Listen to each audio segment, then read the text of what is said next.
Jingle bells, Jack smells, and welcome to the Christmas episode of the Box Office Dynasty, where we will talk very little about Christmas, if at all. I am Josh. And I'm Jack, and apparently I smell, but okay.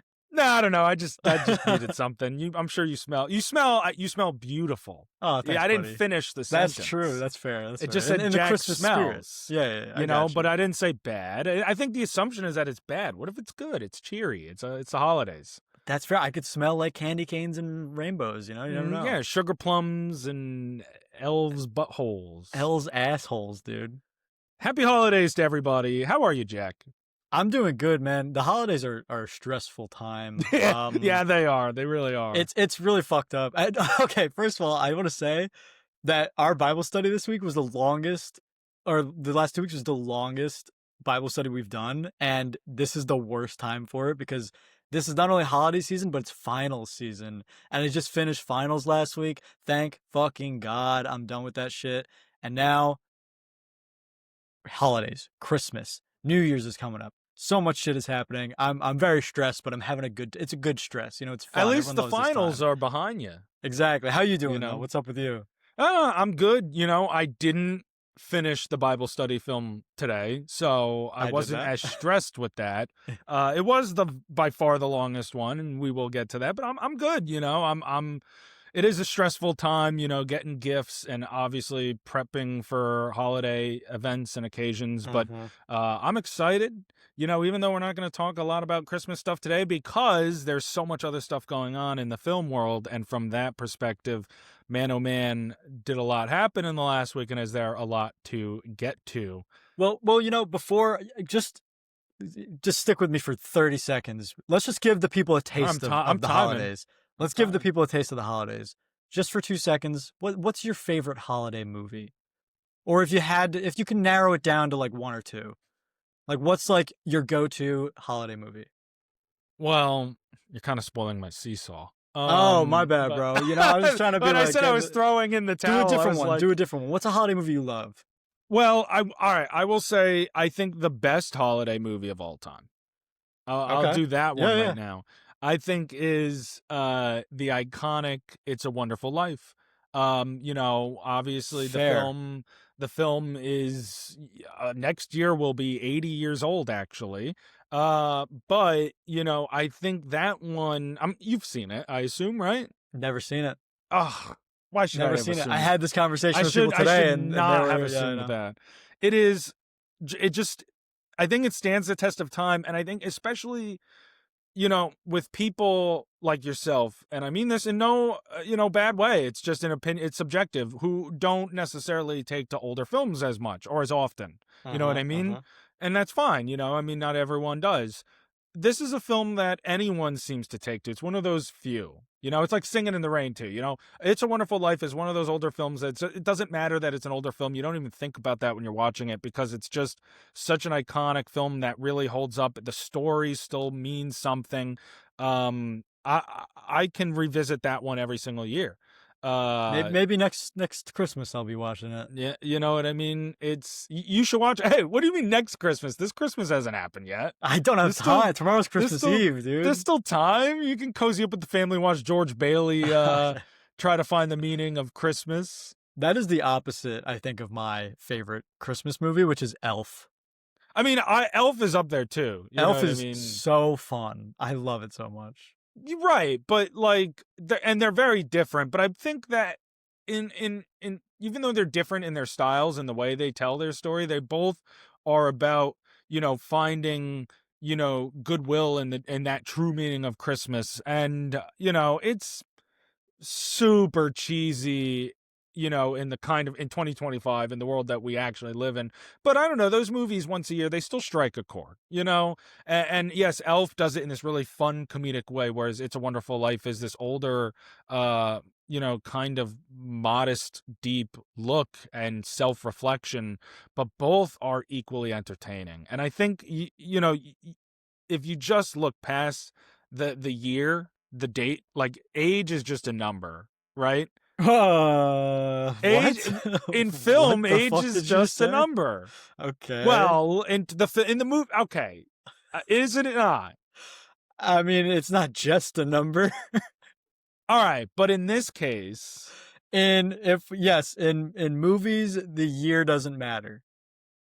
that's what I'm saying. That's what I'm Okay. saying. You're the one with the dirty mind I here. didn't say anything, all right, I, guys? s- I was talking within context, and I think anyone listening will have followed along with the I just context said and I said, like yeah. Elf, man. I don't know what you're talking about. Well, I'm saying both are great movies. Well, there's your taste of Christmas for anyone watching, and now continue.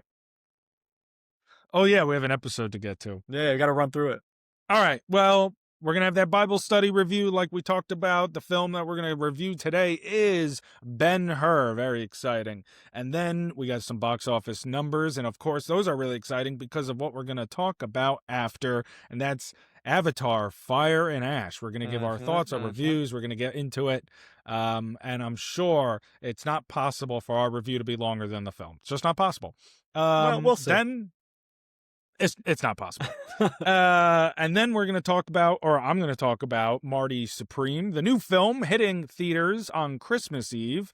But I got to see it in its limited early release in New York City, as movies tend to come out a little early there. And normally I don't get a chance to do that. In fact, I didn't know this because I've never really tried it.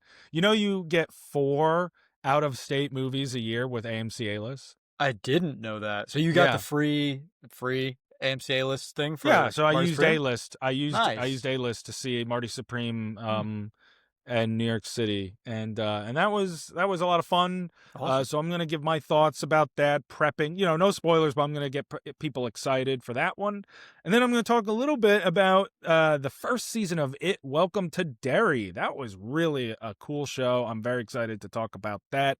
And then Jack's gonna finally come back into this, and we're gonna talk about some trailers of some films coming out in 2026. There's a lot of this stuff. this is a good episode, and of course at the end, seesaw. So we're gonna get into it. Jack and I, of course, we're coming at you. This is the Christmas episode, so we're drinking some wine today. Of course, I'm drinking Cheers, mine out buddy. of cheers, Jack, out of the Kylo Ren glass that Jack got me and our pals.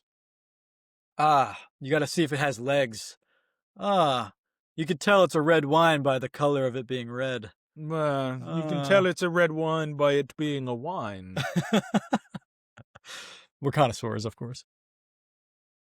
We travel around the world, and we actually have another podcast where we review different kinds of wine. Yeah, we do. That sounds like an awesome podcast. What would we call that? How would we riff Box Office Dynasty? Because there is like boxed wine. I mean, we wouldn't really, like you just go box wine dynasty, the boxed winesty. I'm writing that down, bro. Yo, right, trademark that shit. All right, we can't release this episode now. The Box Winesty is actually crazy. Bag security. Well, That's where all the paychecks are gonna come in from. All you Box Office Dynasty fans, check out our spin-off, The Boxed Winesty, coming soon. Dude, we need to get Ed and Crosby on this show, and then they could have their own spin-off show. Like, I think that'd be awesome. Is their spin-off show not just the Shadow Realm, though? Oh, so which I guess technically we're the spin-off then, yeah. Yeah, because you were on that. I was on that. So and we that are did come first. So they are the Cheers, and we are the Frasier. Ooh, I like that. Because they're both successful shows, right? Yeah, I mean, the exactly. Shadow Realm was awesome. You guys should go try to find the old episodes if they exist anywhere. Yeah, I don't know. If and I'm sure they Spotify do. Well, I don't know about that, but I'm sure they're somewhere. I hope. I would love to see the episode I was on again. Maybe they'll revive it. I would love the Shadow Realm to be revived, and I would love to collaborate. So Ed and Crosby, if you're out there as 2 of our only listeners anyway, bring back the Shadow Realm. Oh, you know what? Let me just say this real quick. Yeah, fuck it. We got all the time in the world. I know. We're just stalling this episode. I don't give a fuck. I'm sitting there. What's up, Jack? There are people listening right now that are the fucking goats, because I went through, I don't know if you saw it. I know you screenshotted one thing on our Instagram from our Spotify Wrapped as creators. And the Spotify Wrapped it said we are in 16 people's top 5 podcasts, and we are the #1 podcast for 7 people.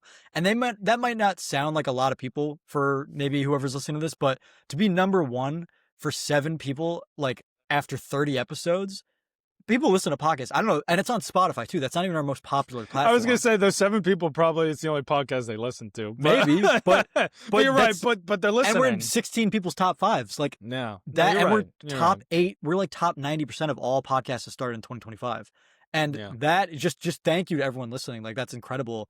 And it may not sound like huge numbers, but we love it, and that's like huge for us in our community. And I just to be like top 1 for 7 people, like fucking who are those 7 people? Come out, dude. Send us messages. Whoa, like, let us know. whoa. Come out of the closet. I mean, look, if you want, you're gay for us, and we're gay for you. It's okay. We're yeah, hell yeah, you know, hell fucking yeah, dude. So I thought that was cool. No, that is. I mean, it's the holiday season, you know, it's the time to spread love and joy and be appreciative of people. And yeah, so definitely thank you to anyone who has listened, you know, and shout out you guys in our top 5. Yeah. Why don't we get into a couple of teeny tiny news nuggets, like little mistletoes. Oh, yeah. Wait, there's a mistletoe in between us right now? Yeah. Pause. Okay.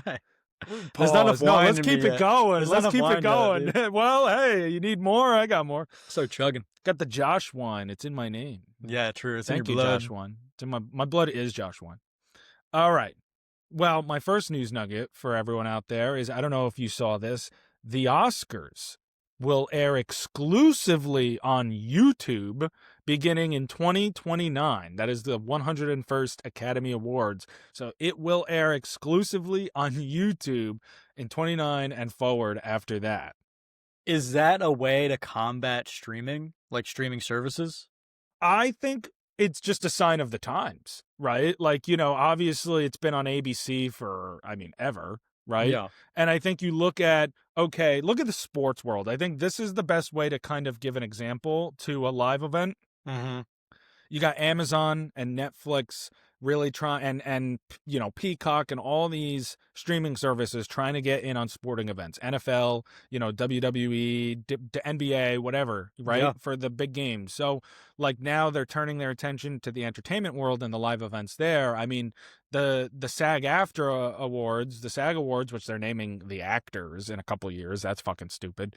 That airs exclusively on Netflix now, you know? And so now you see the Oscars, they're changing hands for their streaming rights, and it's going from ABC, a network, to YouTube, a streamer, you know. Yeah. And I just think that is a sign of the changing of the tides of like where the mass audience is.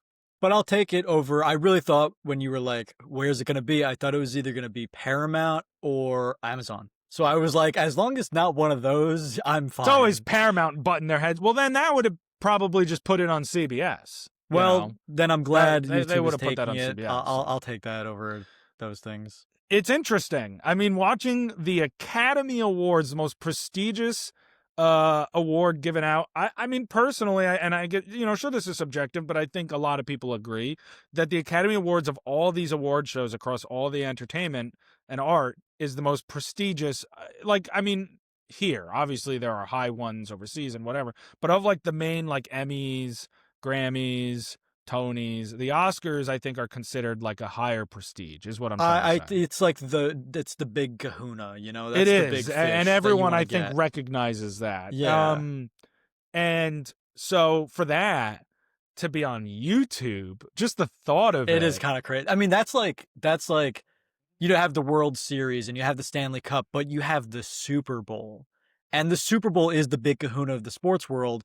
And absolutely. If the Super Bowl was played on YouTube, like that's the same thing. You would say, oh my God, the Super Bowl on YouTube? Like, okay, if they put I mean, I'm a huge hockey fan, so you put the Stanley Cup on YouTube, I'm noticing, but like a lot of people who are more casual maybe wouldn't notice. But then you put the Super Bowl on YouTube and everyone's going to say, wait a minute, the Super Bowl's on YouTube. It's always been on CBS, NBC, or Fox. Since when is it on YouTube? So that the is Oscars in 2029 beginning airing on YouTube. Look out for that. That'll be interesting.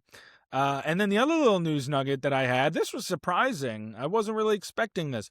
Bowen Yang made a sudden exit from Saturday Night Live after over 7 seasons as part of the cast this past Saturday on the Ariana Grande hosted Christmas special. That was unexpected in my opinion. I didn't think he was just gonna up and leave, especially in the middle of the season. Yeah, there was no statement made, right? I mean, he not until, like, the week of.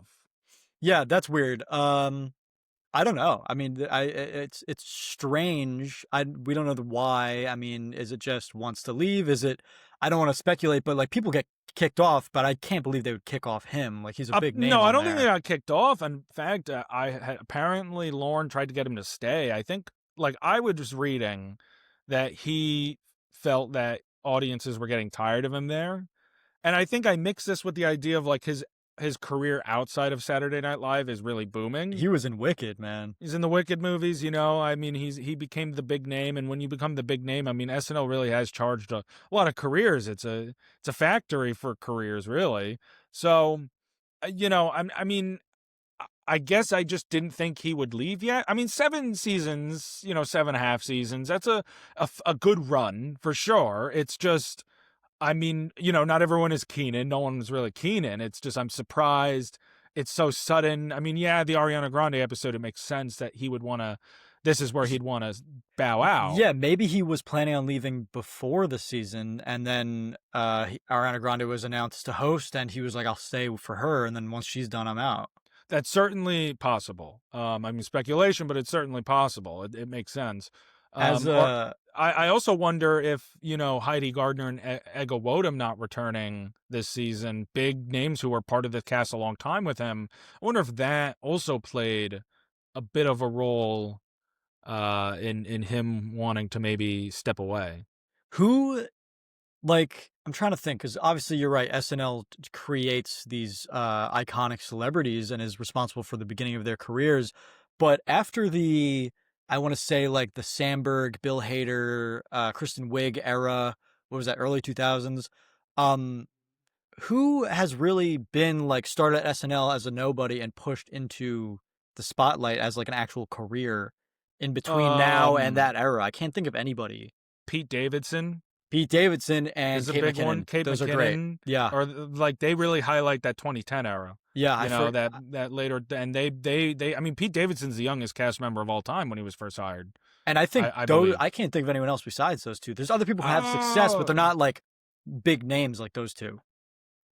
yeah, maybe not. I'm trying to think. I mean, not as big as them. No, So they I don't were know. I probably feel the like biggest ones to come out of that era. SNL is really But I uh don't think that that's in. slowing down with But the it's happened celebrities they before. create. It's happened before, and they picked It's back up. oh, well, I Uh, don't know that. you know, I mean, SNL's had its, you know, good years and bad years throughout its 50-year history. It hasn't been consistent. I mean, there were times in the 80s that things were really rough. Yeah, no, You but know, Eddie even Murphy saved that show, really. no, I know, but it's even if it's in a good year, like I feel like we just don't get the celebrities from it that we used to. I mean, like I'm surprised that a lot of people aren't as famous as But they is should Bowen be. Yang not, like, kind of taking off now and, you know, seemingly hitting that mark, you know? I Yeah, I mean, mean, I would love to being see a him do part of more. two of the, sure, but Saturday Night Live is so restraining schedule wise. That's why people step away so they can do more. Right, so we'll just have to see. You know, I mean, Ariana Grande had to personally call Lorne Michaels and negotiate to get Bowen in the film. She talked about Oh, that really? once. Yeah. Oh, I didn't know that. So she So, really reached out to Bowen, like wanted him specifically? well, I don't know, like, what started it. I just know she, like, when they wanted Bowen in the film, she Wow. had to call Lorne and, like, get Lorne to agree to let He's got pull, Bowen. dude. Bowen's got pull. He does, and Lorne Michaels is a powerful guy in this industry. He has a lot of friends. He's made a lot of careers, and so he, you know, he's the ultimate. He's the boss, and you know, people can say whatever they want. They can have their ideas about Lorne however they want. That man knows comedy, and he's very successful, and he's built a little empire here. You know, Yeah. I would say so. Um, anyway, it's sad to see Bowen go. I think that he was a big part of this era of Saturday Night Live, which is very much now in a transition phase again. I think trying to figure out who's its stars, what's it going to look like. There are two names that I think people should be looking out for. Obviously, one is James Austin Johnson. You love him. He is My goat. awesome. He's been Um, my favorite for since he's been on the show. Yeah, he's hilarious. And he's like kind of like Bill Hader where he can just do any impression really. 100%. I mean, everyone obviously is going to look at his Donald Trump, but even beyond that, like his Bob Dylan, That's so hilarious. good. It's So so funny. good. So but another one I think she's really rising is Ashley Padilla. Padilla. Padilla, she is Yeah. iconic. She She's steals every really good. sketch she's in. Yeah, like she hasn't even been elevated to the main cast yet. She's still a featured player. I think the featured players are really shining this season. Well, they're I getting a lot of usage. I mean, They there how are. many people in the cast? I feel like there are some people in the cast that don't get used a lot, right? So, I No, mean, I'm seeing the featured players get used in some of the actual cast, and it's. yeah. I mean, I like the featured players this year. I really like the who we got, so I'm not complaining. Especially Ashley Padilla, she's great. She's in her second year as a featured player, and I think over the Christmas break, because they always kind of make some changes, I think she's going to get elevated to a main player finally, which she should. She is more than deserving, and the cast is, getting a little smaller with some of these departures, so it'll be interesting to see what they do. But anyway, so that's that. We moving on? Yes, sir. So why don't we get into our Bible study film? Yeah. So just a quick recap because everybody knows this by now. But what we do is we have our film Bible. So I don't have it with me right now. I don't know if you have it around at all. There we go. Josh has his film Bible right here. It is the New York Times Book of Movies, 1,000 Essential Films to See, and each number from 23 to 1,265 correlates to an essential movie by the New York Times. And we ask you guys to comment a random number between those numbers, and whatever number you guys comment correlates to a movie, and we watch that movie. So we spin a wheel, we watch a movie, and this week we had to watch Ben-Hur. Yes, we did. Ben-Hur, the 19th. I'm just seeing if I checked it off, by the way. I didn't. Ooh, this is fun. I love checking it off. You still haven't checked any of them off, right? I haven't checked any of them off. That's the fun. When did Ben-Hur come out?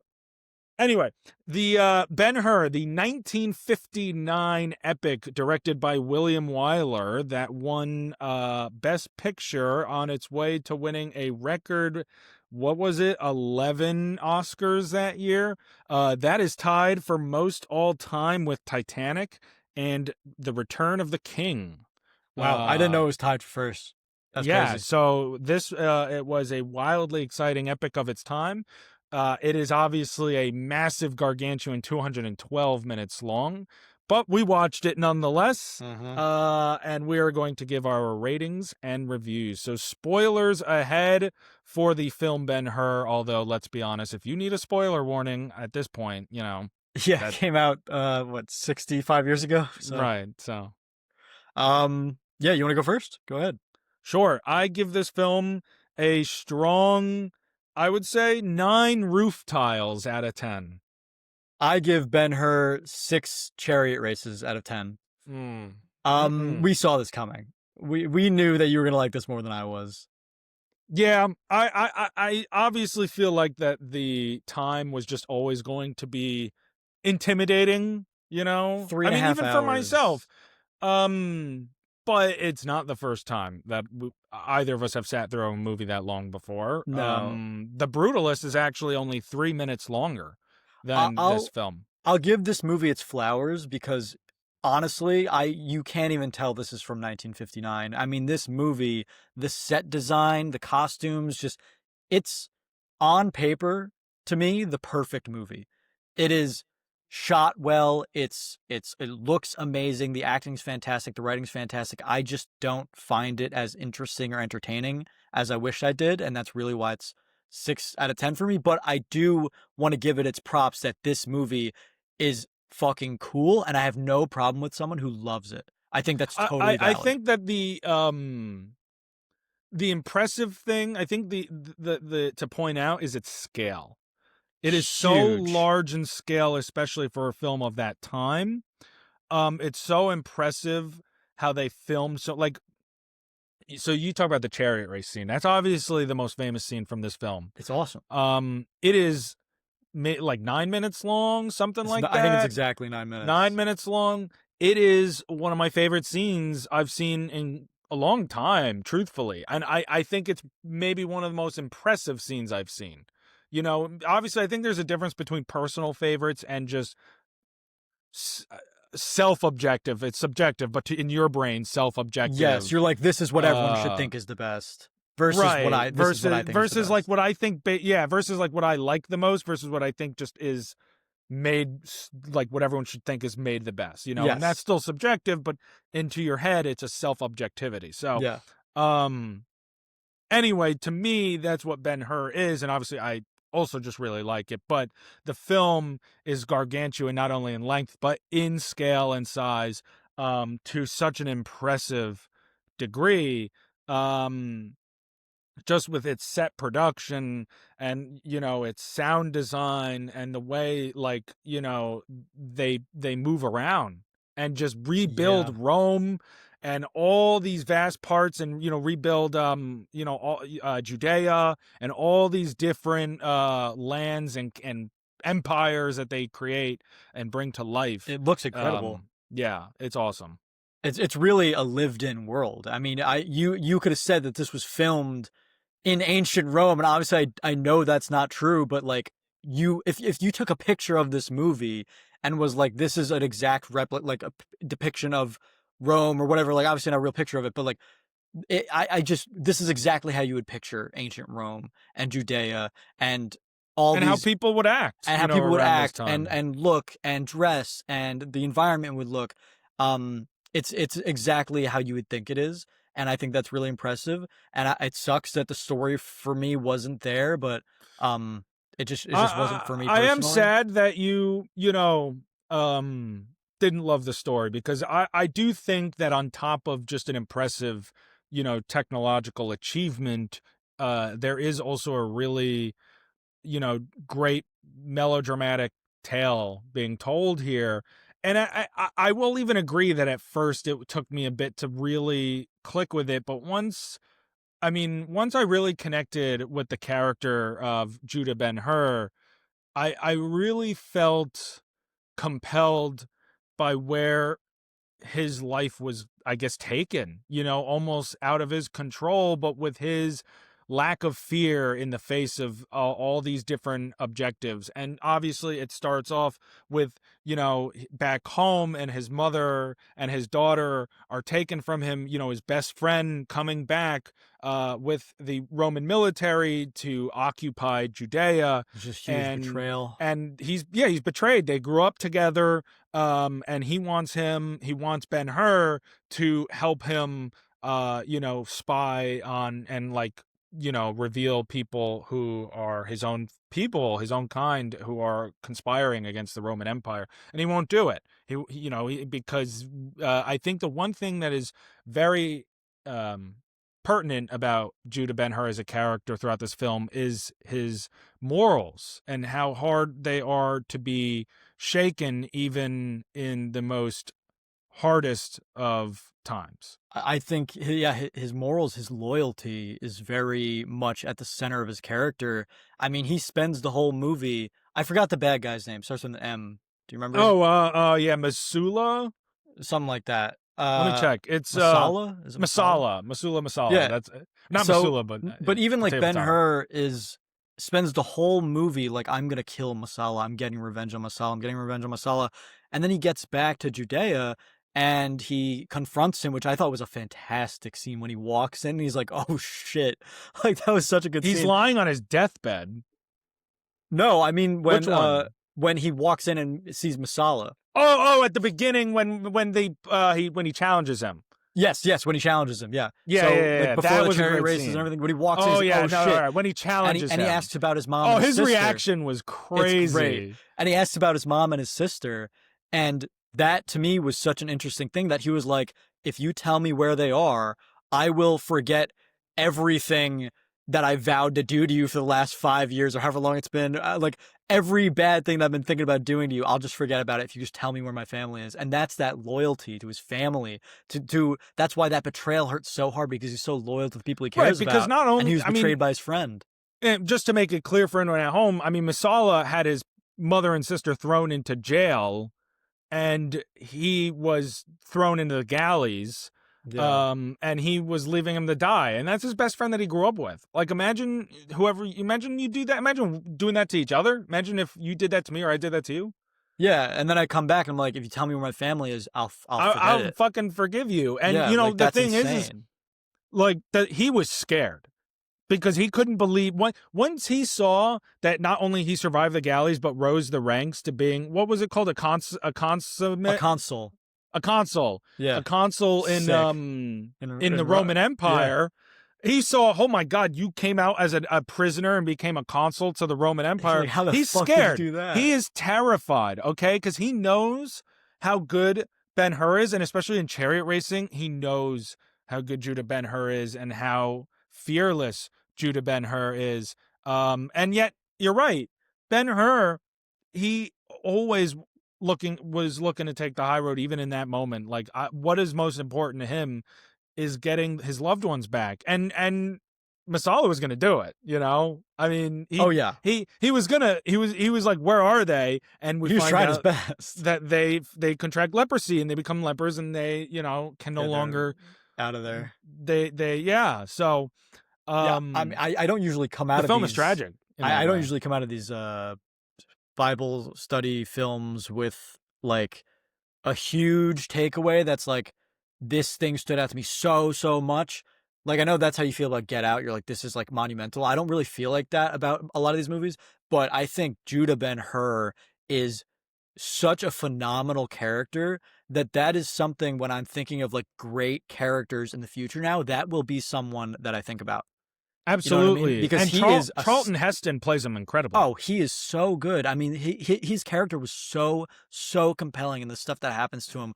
I think that was my favorite part, is just that character. Yeah, I mean, obviously the whole story is Judah Ben Hur's, journey, right? Yeah. And of revenge, and his fall and rise again.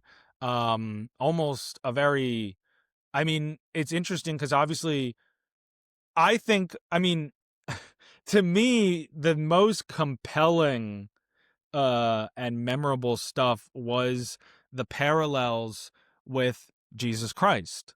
Oh yeah. I mean, the scene where we see him, and I love the choice that the decision to never see Jesus's face, Me right? I too. think that was such a great decision to kind of keep that mystique there, so to Uh-huh. speak. But obviously, this reflection and reversal of him giving the water, when he's still the carpenter back in Bethlehem, and then obviously much later on when Jesus is being brought by the Roman Empire to his death, his crucifixion, and Judah Ben Hur recognizes him as the man who gave him water when no one else would, and he tries to return the favor. Those parallels, to me, that is such a defining moment, and I thought really stuck the landing of what this film was really all about, which is forgiveness in the eyes of betrayal, and finding goodness, and letting goodness pass on. And I just think Yeah. that that was beautiful. It was really really compelling, really super interesting. I think I would have enjoyed this movie a lot more if it was two movies. Maybe if it ended at him becoming the consul, and then like the next movie Where was the the intermission second is, you half. mean? Yeah, yeah, that would make sense. Um, but like, I don't know. I think there's a lot of good stuff this movie has to offer. Um, but it just didn't resonate with me like that. I think if it was in two parts, I would have enjoyed it a lot more. It just seemed like it was Yeah. like a chore almost, and I was like, oh, okay. I mean, I understand. Again, I don't know if I would agree with the word chore. I get what you're saying. To me, it feels daunting. Like it feels like Yeah, it's it like, feels like climbing a mountain. But truthfully, when I watched it, I just clicked play, and I closed my mind off to how long it was. I didn't think about, oh my God, there's still 3 hours, there's still 2 hours, there's still 1 hour. Or at least I tried my best. Of course, you have moments. uh A couple times you pause maybe to go to the bathroom, whatever. But ultimately, I try to just close my mind, because the more I think about the runtime, the harder it makes it. But if you just let yourself get into the movie, if it's good enough, it won't matter how short or long it is, because it won't feel like any length of time. It'll just feel authentic, and that is how it felt to me personally. This is why I still haven't watched Lord of the Rings. And I think if we got Lord of the Rings as a Bible study film, that would be insane because it'd be I the don't even know if same it's in thing. there. I don't even know if it's in It's there. gotta be. One of them's gotta be in there. I mean, maybe I would. I guess Return of the King is And if the Return of the best King's in one. there, we just have to substitute it for the first movie because I can't watch like the third or second movie first. We'll just do all of them Yeah, for the director's next cut. 3 weeks. Yeah. Is it in there? ILO the long. No, dude, it's not in here. Wow. That's super Yeah, surprising. there are some things that aren't in this book that is It could be a snub. surprising. But you're probably like, whew, Thank God. Hopefully, which the is less 3 hour so. movies, the better in there. No, that's a shame, dude. Lord of the Rings is the greatest trilogy of all time. That's what I've been hearing. That and the Before trilogy, they're like basically tied to me. Never seen that one But I either. But... mean, oh, and so did you like actually watch the over or like listen to the music during the overture and the intermission, or did you skip? Oh, I skipped them. I didn't. I I could watched. not sit through like 10 minutes of just I was like just on my phone, but I was like, all right, yeah, let's go. I skipped them. Well, also Yeah, because it was no, like I started the movie late last night, and I was like, I can't. Like why after I would you watched, start Ben-Hur late last night? Why? because I Why would watched or Avatar late at yesterday. night? Yeah, but why? I know, but why wouldn't you go home and say, I'll just do this tomorrow? Why would you be like, Well, all because I right? was working After today. watching 197 minutes of Avatar, you went home and was like, let me put on the Yeah, 212-minute I Ben-Hur. watched like an hour last night, and then I watched an hour this morning before work, and then I watched uh some of it at work, and then right after work I finished it.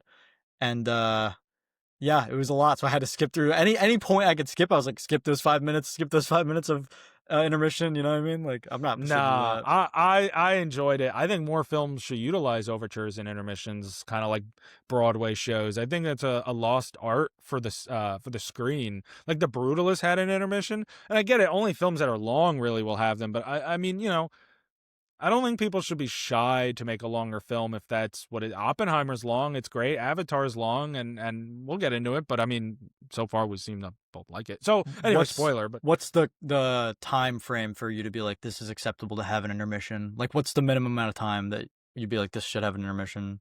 honestly, I don't think there is a time limit where I'm like, I think any film can have it if you Really? utilize. If well, it depends how long the intermission is and how you utilize it. I mean, if Like an you're a hour and a nine, half long movie? if you're a 90-minute movie, you shouldn't have a uh long intermission or anything like that. But like, I mean, look, again, if you can like build it into like a comedy, like if you have a 90-minute comedy and you do like a joke 2-minute intermission somehow, you know what I mean, or something, like there are ways where I could see the bit being built in to Okay. shorter All movies. right, fair enough. So I guess that's my argument. But I mean, in general, I wouldn't put like a down to a minute mark. I Mm. just think more movies should try to find ways to utilize them. All They don't right. all have to be long or short, whatever. Or overtures. I think overtures are cool. Why not? Okay. I I don't like. think they're cool. I come from theater. I was a theater kid growing up, so a theater has overtures. I would love to see more film have overtures. I was down with the overture for Ben-Hur. I'll admit. I That's was like, such a yeah. weird take. I don't You'd know. It's love to not. see a movie just stop playing and then play again. Like in theaters, I get It it, but doesn't at home, it stop. makes It no doesn't sense. stop. Well, I mean, movies aren't made with the idea of at home in mind. They're made with theater in mind, theatrical experiences in mind. Yeah, I'm but thinking of that. like I don't know, like a Netflix movie, like But I don't give a shit. Netflix should release their movies in theaters. So then you could put the then you put an intermission intermission. Okay, because you're okay. putting it in theaters. All right, I all don't right. give a shit about them thinking about the at home experience. Think about the theatrical experience, and that'll get more people to come see movies in theaters. I could drink to that. I'll drink to that.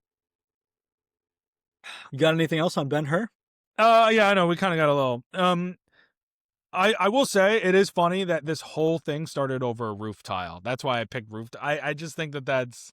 Dude, when that first moved, I thought it was a set design, like production issue. I was like, did they not notice that thing moved? And then they just put a sound effect over it because you heard like the slide. Yeah. And then they went back and it moved it again, and then it fell. I was like, okay, Yeah. yeah. So what happens in the movie? Whoever, I'm sure many of you haven't seen it. A roof tile falls accidentally, gets pushed off the roof when it's touched, and lands on the governor, I think it is, of Yeah, Judea, the governor of Judea, yeah. and knocks him out cold, and then they imprison Judah Ben-Hur for it. But it all starts like the whole movie is the whole catalyst for everything that happens to this guy's life, which is a lot of fucked up stuff, is that thing falling, that badly placed roof tile. I know it really was like the catalyst for years of trauma Suffering and over a trauma. fucking poorly placed roof tile. And he Like, didn't if there even was do just a it, which is the better, worst part. he didn't. Well, I mean, it wasn't like on purpose, but like, It wasn't even his mistake, though. yeah. Anyway, so no, I mean, I think that the film is great. I think William Wyler is an iconic filmmaker.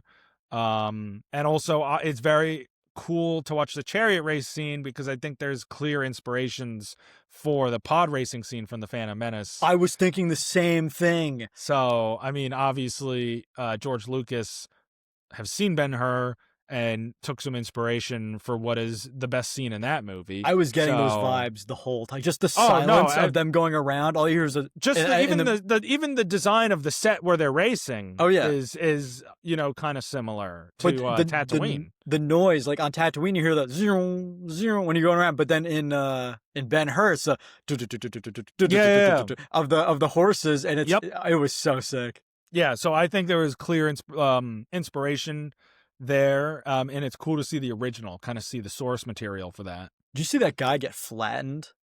Yeah, Like Yeah, there was that dude, one guy was- in the green who flipped off his chariot, and then he gets run over by the chariot behind him, and the horses full on stomp him, and the chariot It- runs him over. Yeah. Holy shit, that was brutal. What was that one guy also was trying to get out of the way? Oh yeah, of the spikes on the side of the Yeah, thing. Yeah. That's fucking crazy. Oh my god, dude! How good was that chariot race scene? That was is up sick. there. That is. It was so much insane. longer than I thought it was gonna be. I was hyped. No, it was a full-on like sequence. Also, speaking of the battle sequence, was pretty cool too. When the ships were fighting at sea. Oh, when he was I- escaping. Yeah. yeah, And that when he was cool. saves the what was that guy's name? The guy that he ends up being the consul for, who, like Something takes with him an in. A. It's oh yeah, Quintus Arius. That's right. And he becomes like his adopted son. Yeah, that was crazy. That when- whole storyline was really cool too. I thought That was cool when he was like, "Yeah, I'm basically this rich motherfucker." he now. just became this dude's like son, like adopted son, and like inherited like a Roman's like a high-ranking Roman general's fortune. Yeah, that was kind of sick. He should have just stayed there. Yeah, facts. I would have. But the second I hear my mom and sister are lerpers, I'm like, peace. You're like, dude, I have $1 billion Back to my back. back to my Roman fortune, bro. Like, Yeah, you're like, dude, my new stepdad gave me $1 billion. yeah, right. I mean, like, fuck out of here. No That's amount, crazy. no amount of money is solving your leprosy in this time period. Well, so something I'm could outta solve here. it. So Not don't at they that get time. solved at the end? Oh, I mean, get that's cured. true. They get They cured get by cured. Jesus. Yeah, So I guess Jesus can, but no amount of money can buy it. that's So true. if He just didn't wanted- bribe Jesus. He didn't bribe Jesus. Jesus was killed. His life was sacrificed for his sins. Never really understood that. I mean, Jesus didn't really sacrifice himself. He was murdered, but I guess we're not going to get into that. Right I now. guess. Well, yeah. I mean, he probably had the power to Yeah, stop it and just let it happen. I guess. Like, yeah, I guess I don't but- know. He could do anything, right?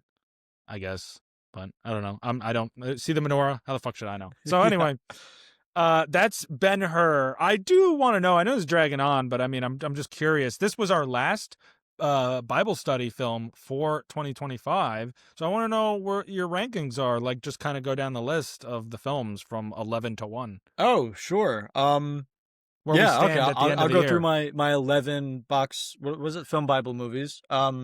So 11th, The Jazz Singer. 10th, La Adelante. 9th, The Great Dictator. 8, Fat City. 7, The Americanization of Emily. 6, Bob and Carol and Ted and Alice. 5, Ben-Hur. 4, Shock Corridor. 3, Get Out. 2, M. 1 being John Malkovich. So I think Ben-Hur the has biggest- cracked top 5.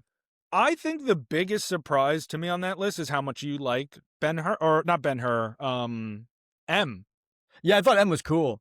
It's a great film. I'm surprised you have it so high, especially because we were talking about old films. That movie came out in 1931. So, you know what I mean? It's proof, though, like we talked about with It's a Wonderful Life, Yeah, give it It's 4 proof that, stars. the year doesn't really matter so much, when you can lock into a great film, it's still a great film. I And mean, that movie's almost 100 years old. it's actually the second oldest one on this list, and the oldest one is my least favorite. It's the jazz singer. Yeah. But Well. what's your ranking? So from 11 to 1, I have The Jazz Singer, La Adelante. In ninth, it's Fat City. In eighth, The Americanization of Emily. In seventh, I have Bob and Carol and Ted and Alice and Horst. In sixth, I have M. So that's why I'm also kind of surprised. In Okay. fifth, though, there's a lot that I really like. In fifth, I have Shock Corridor. In fourth, Being John Malkovich. In third, I have Ben Hur. In second, I have The Great Dictator, and in first, I have Get Out. Okay. Wait. So Ben Hur is in third. So Ben Hur is top 3. We have stuff that are like one away from each other. I mean, Ben Hur for me is fifth, but like everything else is kind of close. Yeah. Like Americanization for you was Well, 8. M is all the way down at 6 for me, but I still gave it 4 stars. We rated it the same. Yeah. I liked a lot of the other stuff even more. Yeah. So that's our film Bible for the year. That's our Bible study segment for the year. So, I mean, thank you everyone who's commented. Everyone, of those 11 films, if one of those were the ones you had commented a number, thank you. And if your number hasn't been, picked yet, it probably will eventually. And please keep commenting because it means the world and we have fun doing, or at least I have fun doing this. I don't think Jack has that much fun, but he does it. So just we'll get a good one. Keep those numbers coming. Keep them going. We love it. It's a way that we try to interact with you guys. Yeah. So let's move on to our next movie. No. Right? No? Never We mind. got some numbers. Oh, first. let's move on to I know it's the not the next latest. movie. This might be the latest we've ever done the box office numbers into an episode, or at least it's up there. Yeah, well, yeah, you might be right. It's up there for sure. I mean, we've been rambling this week, but it's fine. So what? It's the Christmas special. We're indulging. Yeah, it's Christmas time, baby. It's Christmas time. So these are your box office numbers for the weekend of December 19th through the 21st. In fifth place, in its fourth weekend of release, netting another $14.8 million domestically, is Utopia 2. It is at $1.28 billion worldwide, good for second this year, second highest grossing film this year from Hollywood. I believe it's still behind Lilo and Stitch. In fourth place in its opening weekend. Wow, we got a lot of films that cracked opening weekend top 5. That's the only Zootopia 2 is the only returning film in the top 5. Shit. In fourth place in its opening weekend, making $15.6 million, the SpongeBob movie, Search for SquarePants. Fire. This is the, fourth SpongeBob film now? I think it's honestly more. Maybe more? They Who have that knows? stupid 3D animation. That ruins it. I don't know why they can't just go back to the classic 2D that we love. The original SpongeBob movie animation is so much better. If they did that, I think these movies would be more successful. 100%. I'd go see it. I'd So would I. probably go see it. I would too. I'm so turned off by the animation. It makes it feel so like non-SpongeBob, so cheesy. Exactly. It does not feel like SpongeBob at all. It does not feel like it. It feels like a knockoff, Mhm. It's also not the same without Steven Hillenburg. Rest in peace. But Yeah. in third place in its opening weekend of release, making $19 million, is the new film starring Sydney Sweeney and Amanda Seyfried, The Housemaid. I heard they get freaky in that movie. Whoa, do they? I heard that. Maybe not those two, but I heard Sydney Sweeney is mad freaky in that movie. Oh, well, you got me. Sorry, bro. I was about to buy a ticket right now on air. Yeah. I mean, obviously Amanda Seyfried over Sydney Sweeney any day. Dude, Amanda Seyfried, man. Yeah. Aging, like, fine. 1. Drink to that. Shout out, Amanda. We love you here. In second place, also a phenomenal actress. In second place, in its opening weekend as well, making $22 million, is the new film David. This is a religious film. I think it's animated. It is animated. It's about David and Goliath. Oh, okay. So cool. Good enough for second place. that beat that Housemaid movie somehow. And in first place in its opening weekend, very, very unsurprisingly, making $89 million, is the new installment in the Avatar franchise, Avatar: Fire and Ash. This brings its worldwide total to this point to $398 million. So, I don't know where this puts it at this point in time in comparison to the first two films. I wonder if this one is going to fall shy of the other two's mark. The other two both made 2 billion, right? I mean, the Yeah, first one certainly did. the first one definitely did. I don't know how this one's gonna do. Yeah, they both made $2 billion. I don't know where they were in their opening weekend. I want to find out what they were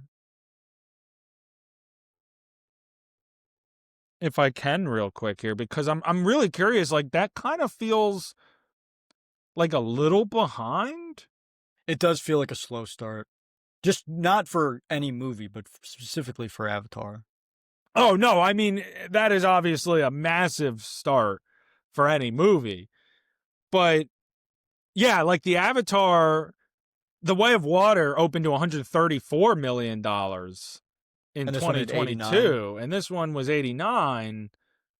Now, Avatar is known, like, that is more of a longevity kind of franchise, and it is like the last. I mean, Marty Supreme is coming out, but I don't think Marty Supreme is going to be able to take over number one at the box office. So there isn't really anything to compete with Avatar for the next several weeks here. I mean, it'll be fine. I mean, I don't doubt that it will eventually break 1 billion. I wonder if it can break 2 billion, though. That is my question. Yeah. I don't know. We'll have to. I mean, we're gonna talk about the movie in a second, so we'll discuss what we really think. Yeah, we'll get into our actual thoughts. Just from a numbers perspective, I mean, obviously that's a fantastic opening. Yeah, no, well, we'll see. We'll keep track of it. Obviously, Avatar, Fire and Ash is our next film on Billy Watch, on a $1 billion watch. I think it will hit that. Like I said, the question will be the 2 Billy Watch, but we will keep you all updated there. Yeah. You want to get into it? Let's do it. So let's give our ratings and reviews for Avatar, Fire and Ash. Spoilers ahead for the film. Jack, why don't you go first? Yeah. I give Avatar, Fire and Ash 8 Sigourney Weaver Jesuses out of 10. Oh God, that's okay. I give the film, like, I guess 8.2 pocket burgers out of 10. The pocket burger. Brought you a burger. Yeah, he didn't want that shit. Dude, I wouldn't want that shit. It was unwrapped in his fucking pocket. Anyway, big blue palm. Fucking in his sweatshirt shit. pocket, getting the little sweatshirt fibers all Yeah, over true. the fucking Dude, burger. it was all clothing in that shit. Oh, anyway. I have a major comment that I want to make that I'm really torn on, so I want to know what you think. Maybe you could help me really choose a side.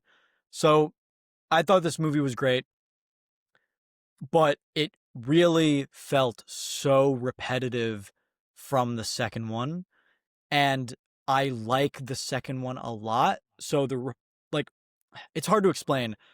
I wanted a lot more new stuff, and I feel like we didn't get a lot of new stuff. It felt very much like the second one, like almost part 2 of the second one. So I want to take points off it. I just want to be like, I don't like it because it's too repetitive and I wanted new stuff. But I like the stuff that they repeated. So it's hard to decide whether it's worth me not liking it or not. I don't know if I like this movie or not as much as I say I do.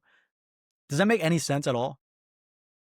I'm very torn on that subject. I mean, that is a popular take, but I'm just not sure to what extent I agree, because it's only to an extent that I agree with it. You don't think it's as repetitive as I'm claiming?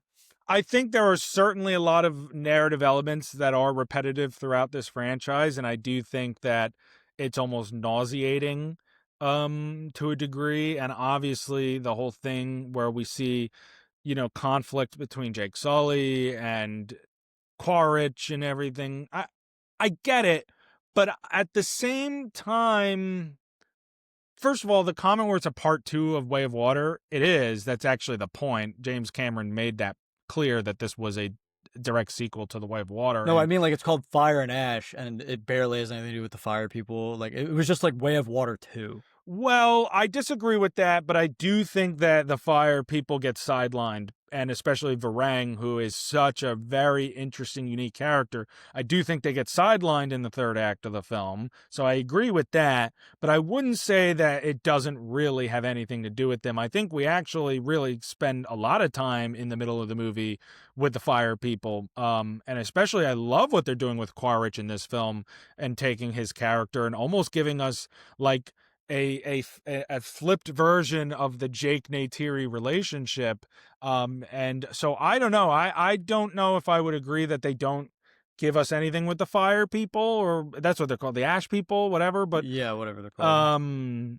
but I do agree by the third act they get kind of sidelined for more or less of the same stuff again. I loved Quaritch. Especially Varang's exit from the film is just she just runs away. And I love like the idea there where I'm pretty she is for the first time being faced with Awa. You know what I mean? And yeah, like, I mean, actually, she's got touched by Jesus. Like, yeah, I'd run away too. Her, you know what I mean? But so there's two sides to that. I get that, but at the same time, that being where we last see her. I mean, obviously, if and when that fourth film comes out, we'll see her again. I'm sure she's got to come back. But you know, I understand leaving it there for now is maybe a little unsatisfying, especially the way they sideline her character, because she is so interesting. She's got so much potential. And her relationship with Quaritch is my favorite part of the movie, so I was very disappointed where that kind of doesn't really go anywhere at the end.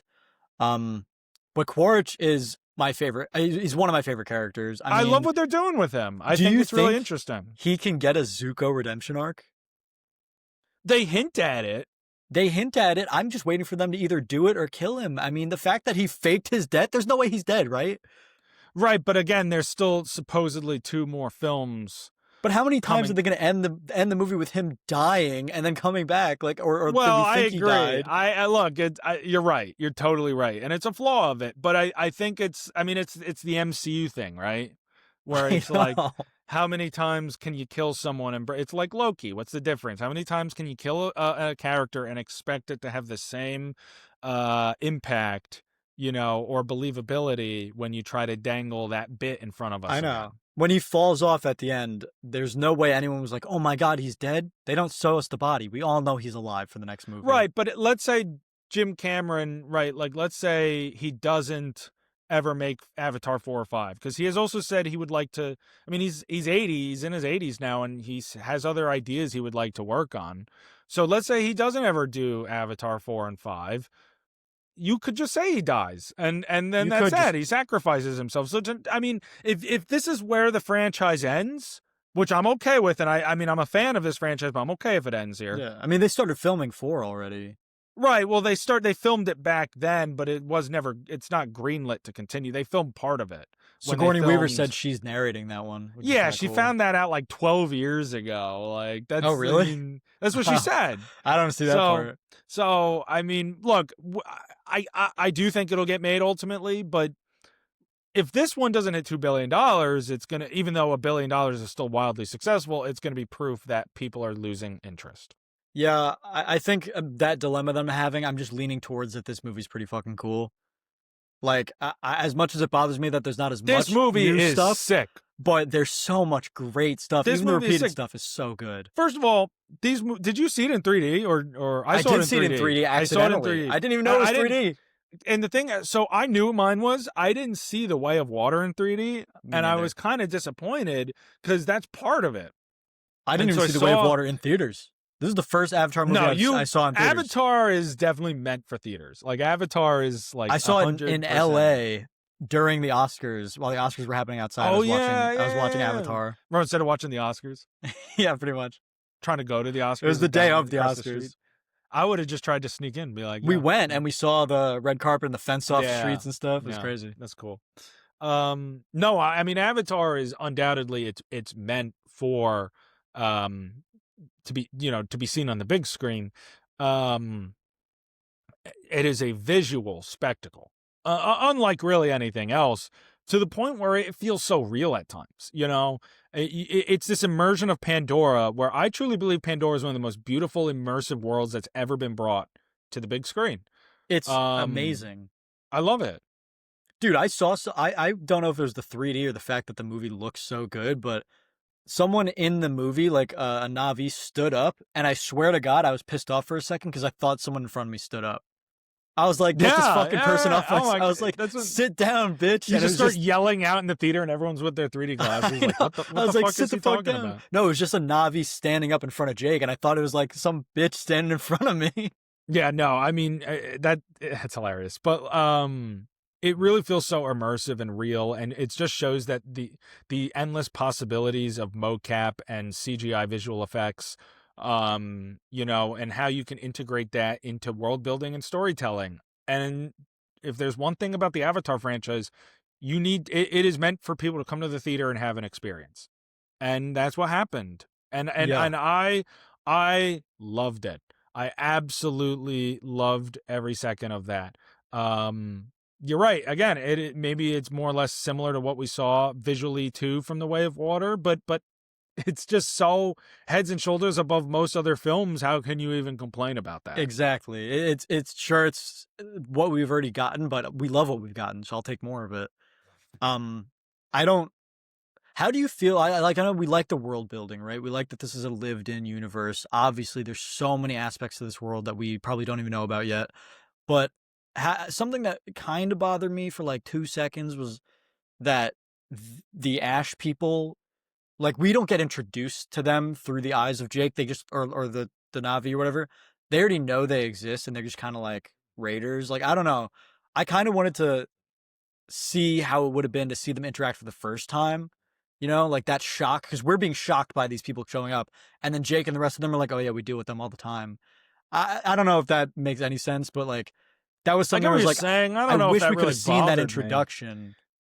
I mean, we get the introduction though. We No, get like to the characters being introduced. Like I don't know, I don't think we need to see the first time that they meet each because other. we I see that with think the it's water people, which I thought was awesome. Like Jake and everyone else was like, right, but "Holy shit, do you guys that's are a water people?" right. That was But cool to see now their that they've lived reactions. with I think the idea is like now that they've been with the water people, they know about these other tribes. Yeah, that's true. And I So, wonder what other tribes there are out there. yeah, right. Who knows where Cameron could take it in Avatar 4? He's running out of elements. Yeah, I Probably don't an know if air he's gonna tribe. go another element. I think he might just stick with the three. Yeah, it's possible. Just like other like vast populations. You know, Yeah. I find it interesting that by this point though there are still tribes that have not heard of the Sky People. Yeah, Like well, and what's going I'm on.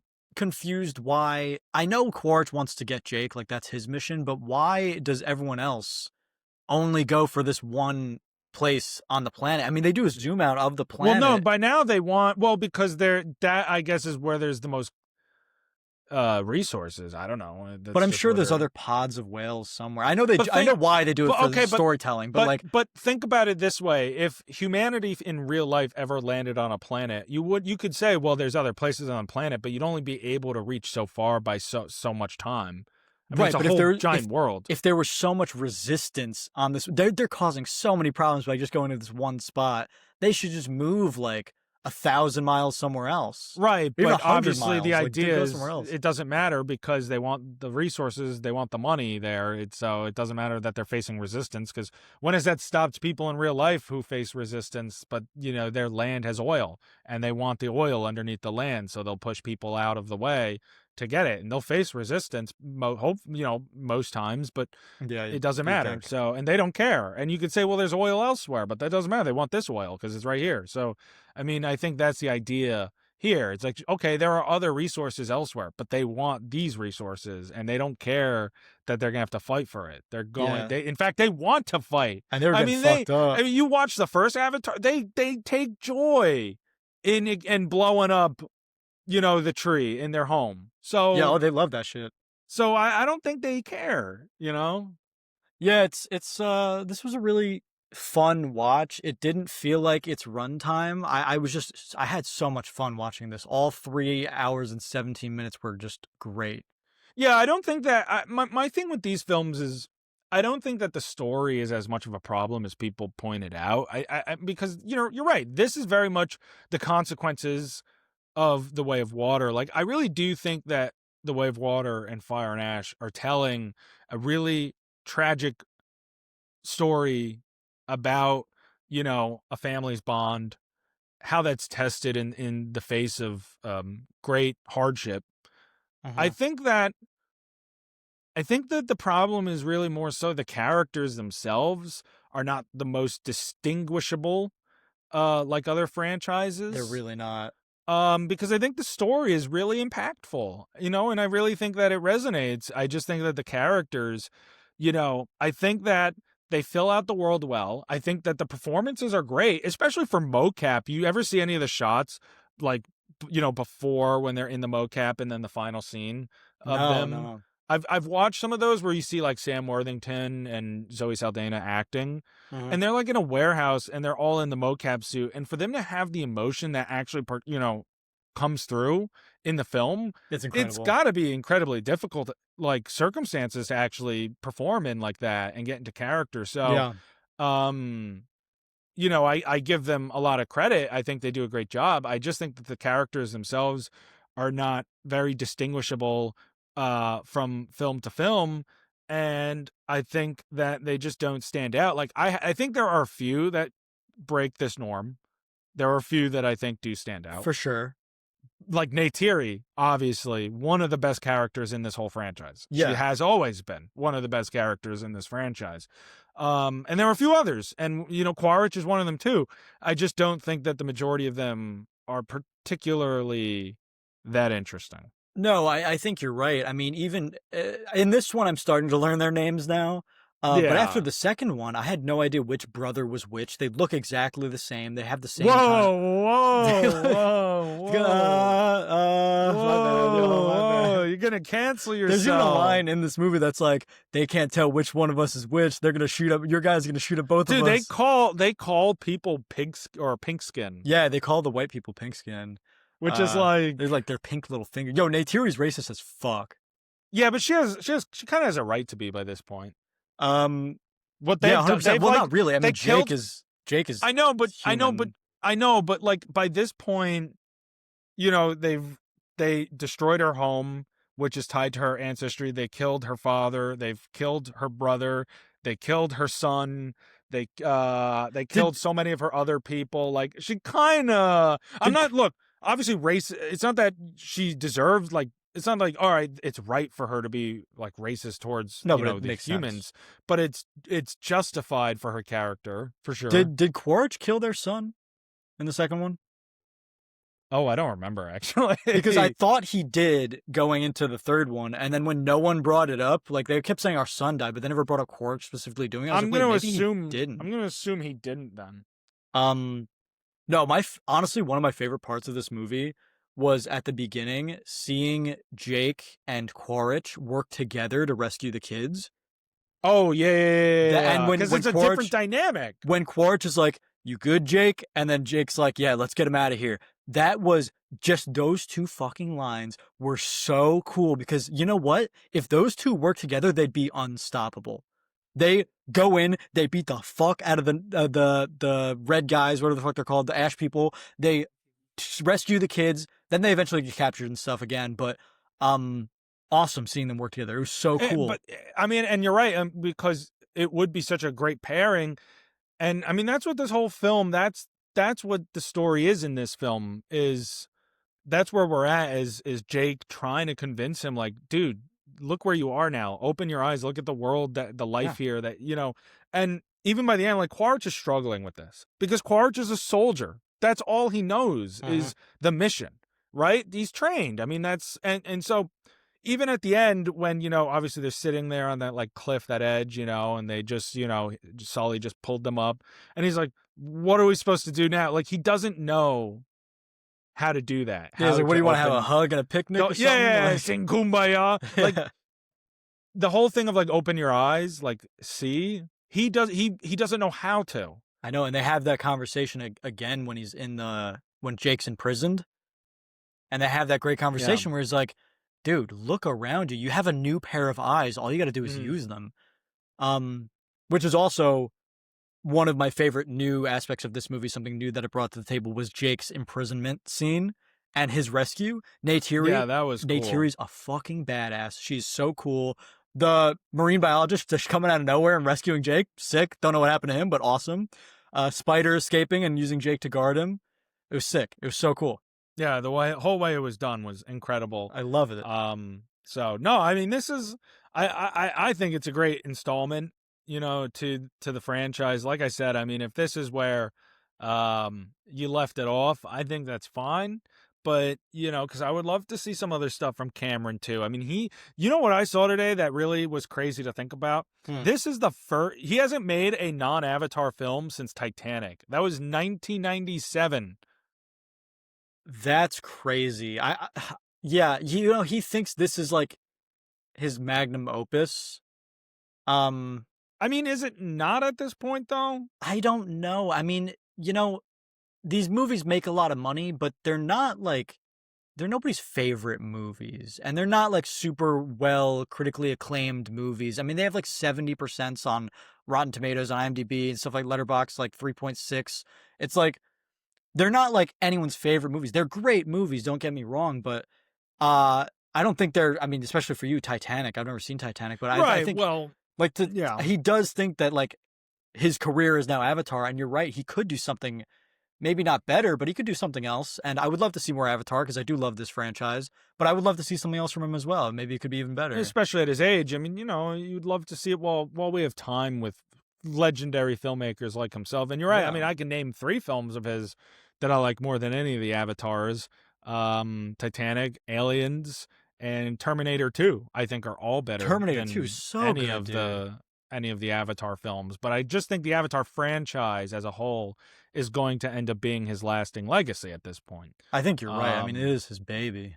It's his baby, and it's just the most impressive accomplishment of his career. And even though it may not be either of our favorites or anyone's, most people's, but and it's original, and that I think that's where it comes from because obviously Titanic, not an original concept. And Aliens is a sequel, and Terminator 2 sequel, and I don't even know what else he's done, but like this is his big budget original franchise. Of course, he's gonna want to continue to do it, which I mean, support. I would love to see more of it. I want a 4th, a 5th, and a 6th one. he did True Lies. That was good. Mm. But anyway, no, yeah, I totally agree. So if this is the end of the line, I think it's a great trilogy. Not the best of all time, but I think it's great. I think it's an impressive trilogy. I think if they ever re-release them in theaters, for anniversaries down the line, I'll be first in line to go see it again because that's the experience. That's where it's meant to be seen. I have a hot take about this movie and about this franchise as a whole, but specifically this movie, is that I don't care about the religious stuff. I don't care about Awa, and I don't care about this girl who's connecting her hair. I mean, it's cool when she does it, but like when she connects it and then she talks to Awa in the whatever, the spirit world or whatever, I don't care. I think it's kind of cheap to be like, now you can ask God to basically rescue you from any situation. And I think it's kind of boring to do that. I want to see the characters like struggle, and her struggle is that she can't talk to I mean, God. well, yeah, I mean, especially that's like her subplot, Kiri. I Sure, don't like that she, plot though. I think it's but boring. I mean, fair, sure, but I disagree because I think that that's at the heart of Avatar. A lot of it has been how they're all connect. That planet and Pandora, everything and everyone is connected, and they can connect to each other. And so I think that connection to their faith is important, even in other characters, even in Neytiri. That's a very vital piece of her character arc in this film, is her last relationship that she really has besides her family, and that is to her faith. And that is really important to these people. Almost, I think The Way of Water loses it a little bit when you rewatch. I rewatched a little bit of the first movie, just like scenes, and there's like way more, I would argue, of the religious aspects of Awa in that. With them kind of saving grace at that point and everything. So see, that's what I don't have a problem with. I don't have a problem with the whole grace thing because you can just say it's like it's a miracle. You could get away with that, and even with Kiri connecting the hair and like shooting the spikes at people, and she's like asking Awa to help, or even helping Spider out. You can just say it's a miracle. Like she has these gifts, but at the end when she sees Awa and it's confirmed that their God is real and their faith is like justified and exists, it kind of like discounts everything Jake does, where he's like, I don't believe in this. I believe in guns. Like, I don't know. It just like, why wouldn't you believe in this? Like they just confirmed God is real, and now there's right, like but he gonna be had any never argument about it.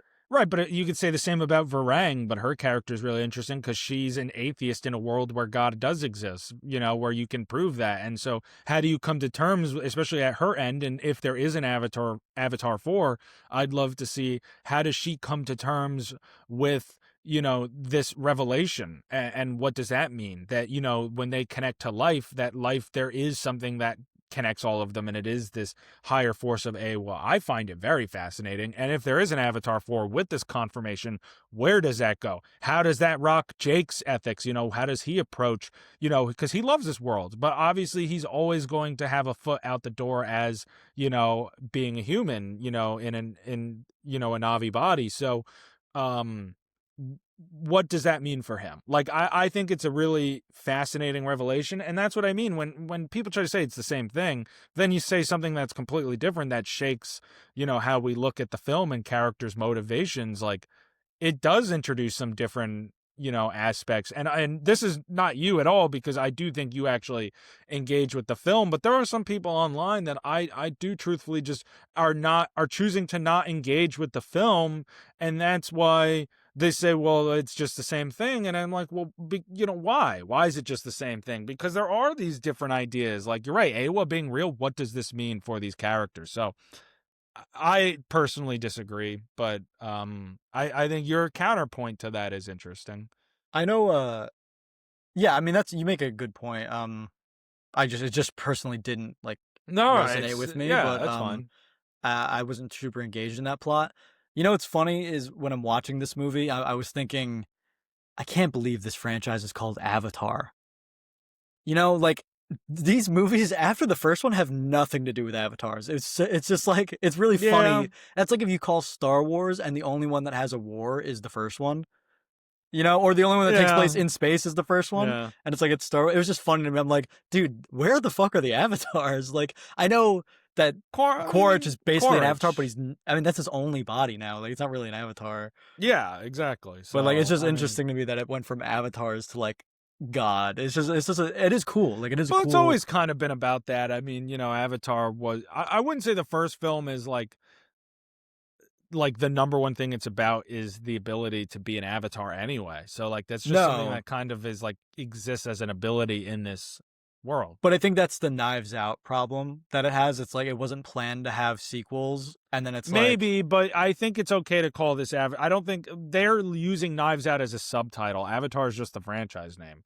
I Like, wish it was. Knives I Out mean, would I still don't. be the franchise name. I thought it'd be cool if it was called like Pandora or like I don't know, something else. I mean, Yeah, I Avatar's a know. cool name. I like it, but like it doesn't make super like a lot of sense with the I, sequels. But you oh, can't do I anything about also that agree to now. disagree. I think it kind of still works, but Yeah, it doesn't affect anything. It's just something I noticed. I was like, oh, this thing's still called Avatar, and there's not really any avatars. Anyway, that's pretty much all I have on that. I don't Yeah, mind yeah, me keeping the too. show on the road, the train going. But yeah, Avatar, Fire and Ash, great blockbuster film at the holidays. Definitely worth going to see. It's an experience. Yeah, absolutely. So moving right along, I'm going to talk a little bit about a film that will drop on a wide release in theaters. Actually, tomorrow, the day this episode releases, which is Marty Supreme. So Marty Supreme, I'm gonna give my rating and review, non-spoiler. Yep, I haven't seen And it yet, so it's all yeah, gonna be Jack non-spoiler. hasn't seen it. So I'll just dive right into it. I give this film like a good, uh, I don't know, like 9.4, 9.5 ping pong balls out of 10, I Nice, would dude. say. Yeah, this movie's awesome. First of all, it's super funny, super well written, very well paced. Just an incredible energy, very infectious. Timothy Chalamet is truly uh not just a rising star, but he is cementing himself as this generation's top movie star. For just his, like, I saw I saw some really interesting. This is I'll ask you this question right now as I continue to get into my review here. If Whose career would you rather have at this moment? Like career, like performance, whatever, like choices of film or whatever. Tom Holland or Timothy Chalamet? Tom Holland. See, I'd say Timothy Chalamet. I want to be Spider-Man. I think that the choices of Timothy Chalamet are far like there's a reason Chalamet is a much more respected actor at this point. But you can't ask It, me that, dude. Like, honestly, if Tom Holland's only movie was Spider-Man, I'd still pick Tom Holland. He's yeah, I guess, but Spider-Man. but I don't think that that overtakes the creativity of the vast, impressive films and performances that Timothy Chalamet's putting in. I think it's what makes him a much more respected actor at this point in his Absolutely. career because of what he's doing. I think I like first of all, the filmmakers he's working with and the films that he is creating and the characters he's playing. Of course, Spider-Man's iconic, and yeah, I get it. For you, there's bias there, but overall, I cannot possibly see how the one character of Spider-Man supersedes what the body of work, in my opinion, that Timothy Chalamet is putting out. And Marty Supreme right there at the top, arguably, this is a defining performance. And we're saying that every time with Chalamet, you know what I mean? But he Yeah. really is putting a defining performance of his career together as Marty Mauser in this film. That's huge coming from you who really loves Dune. Yeah, well, but I don't know that Dune. I don't think that I would say the best part of Dune is the performances, and that's not to say that the performances are bad or that his portrayal of Paul Atreides isn't incredible. Mhm. It's just there is a lot in the pot there that makes Dune such a remarkable franchise to me. Whereas, like his performance of Marty Mauser, this singular performance, not the film necessarily, although the film is great, the performance is right there. I mean, it's with Paul Atreides, but it could be superseding it. I need to go see it again. I Mhm. probably will go see it again. But I think it's so rare to see an actor so outwardly chase greatness. You know what I mean? And just be so open about that, both in his work and in his promotion of that work. Because yes, again, Tom Holland is Spider-Man and he's going to be in the Odyssey. That's very exciting. But not only is Timothy Chalamet doing these iconic roles, the way his marketing for these films is unlike anything that we're seeing today, He's for out what there. he's doing. And he's out there and he's in different audiences, kinds of audiences and groups. And it's just so cool to see, especially, because the promotional campaign from Marty Supreme is nothing like, the film itself. Basically, the film is about a rising ping pong player, table tennis player named Marty Mauser in 1950s New York. And he wants to be like the greatest athlete. He wants to bring table tennis on the map, in the United States. It's really big overseas, but he wants to make it big in the United States. But he's broke. He doesn't have the money to be able to get to these tournaments. And so he tries to find ways. He weasels around. And it really is a film about his toxic ambition and how that toxic ambition kind of manifests itself into the people in his life. Yeah, I heard it's Um, stressful as fuck to watch. yeah, but I don't know that it's super stressful. If anything, I think the film is actually just really funny. It is Oh, dope. super funny. Okay, cool. It's got one of the funniest opening credits I've ever seen. Like opening Okay. credit sequences. All right. The theater was cracking up. It was just great. The way they transition into it and then the actual credits themselves are awesome. It's hilarious. It's indelibly hilarious. I love this film.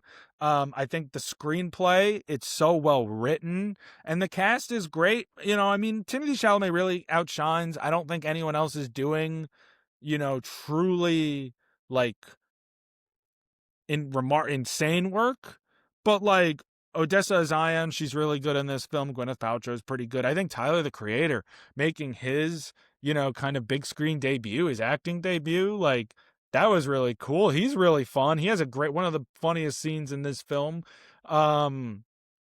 So yeah, absolutely, it's like a joyride is what Marty Supreme is. That's cool. It's mesmerizing, truly. I can't wait to And see it, man. I wish I could talk more. I would say that the one thing I'll say is I wish there was more ping pong in it, like actual ping pong playing. Okay. It's there, definitely there. We could use more of it.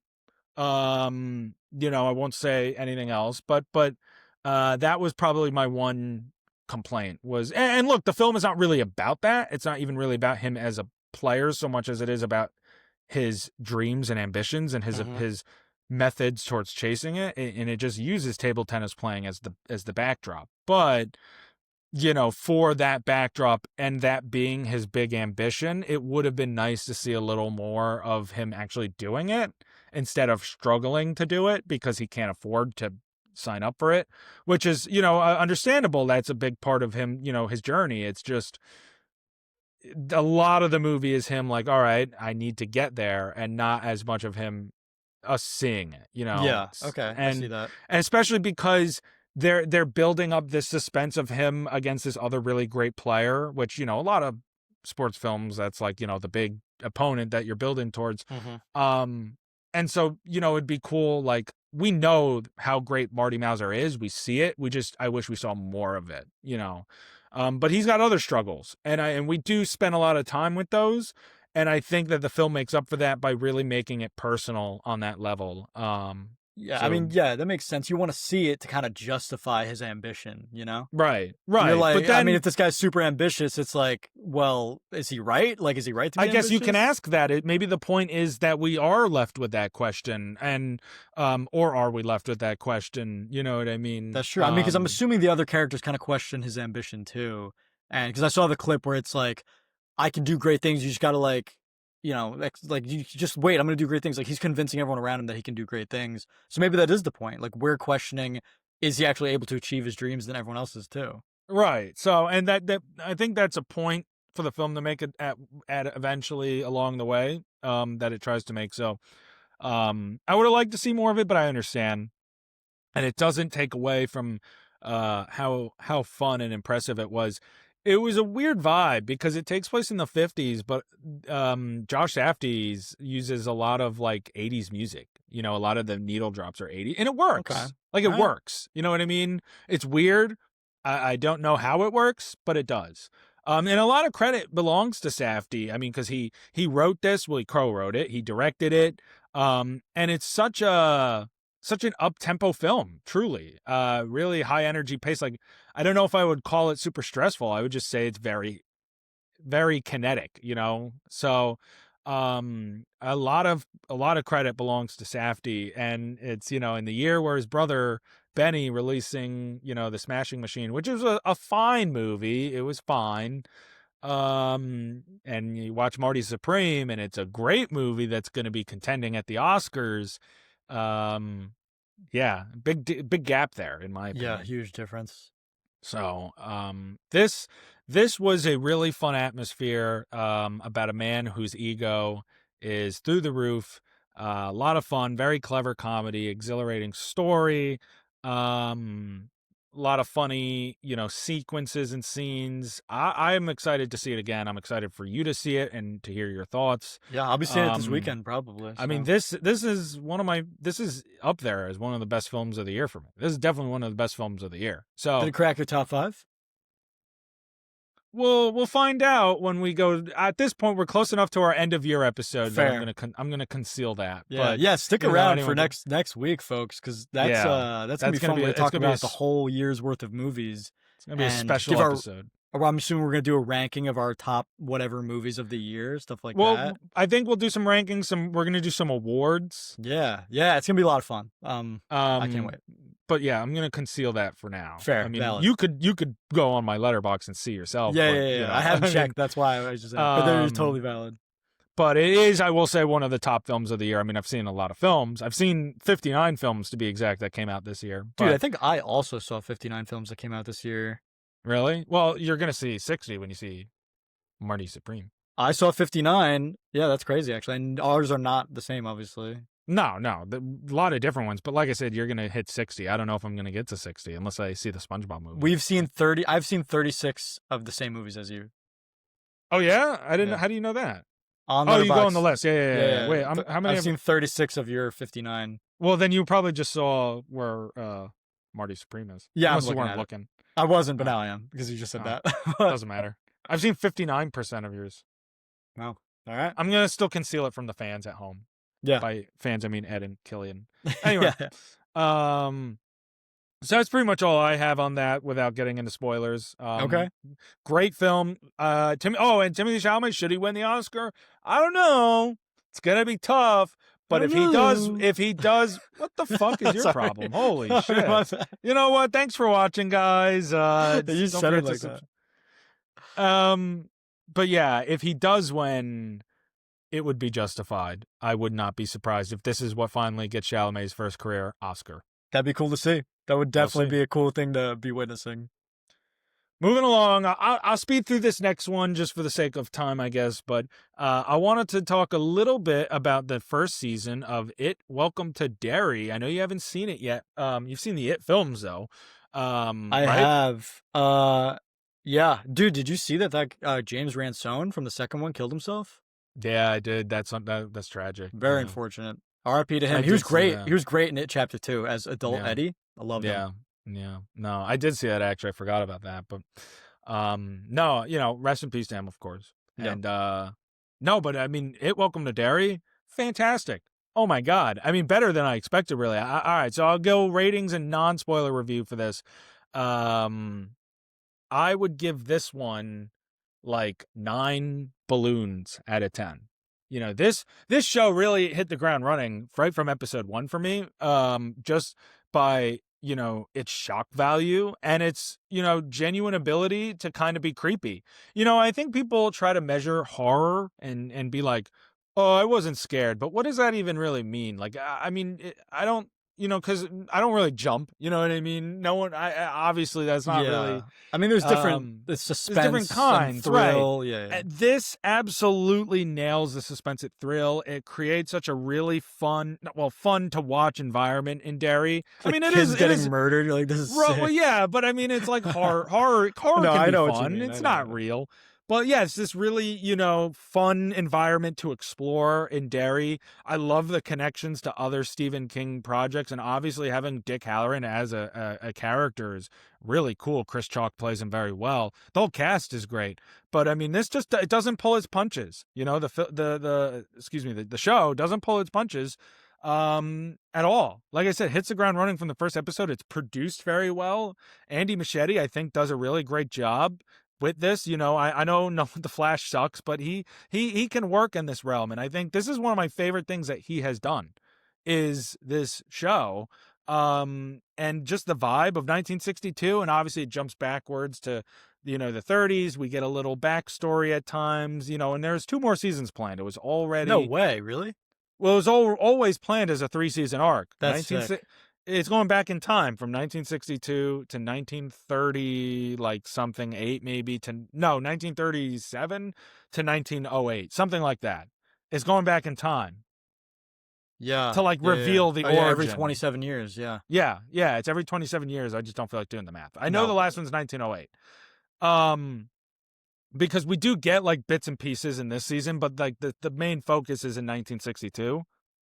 And it's cool because it does try to find connections all across, and it does have we learn a little bit about Pennywise and It, and a little bit about how it all looks for him, so to speak, without saying anything. I mean, we just get some backstory, we get some cool moments, some scary moments, tense moments, and truthfully, you don't know. They especially when, you'll watch and you'll be like, at any moment, it's a show where they can kill a main character. It doesn't matter. I love that. That's the Game of Thrones. It does not matter to them. They'll kill anyone at any moment. No, they don't pull their punches. So it is a superbly impressive show.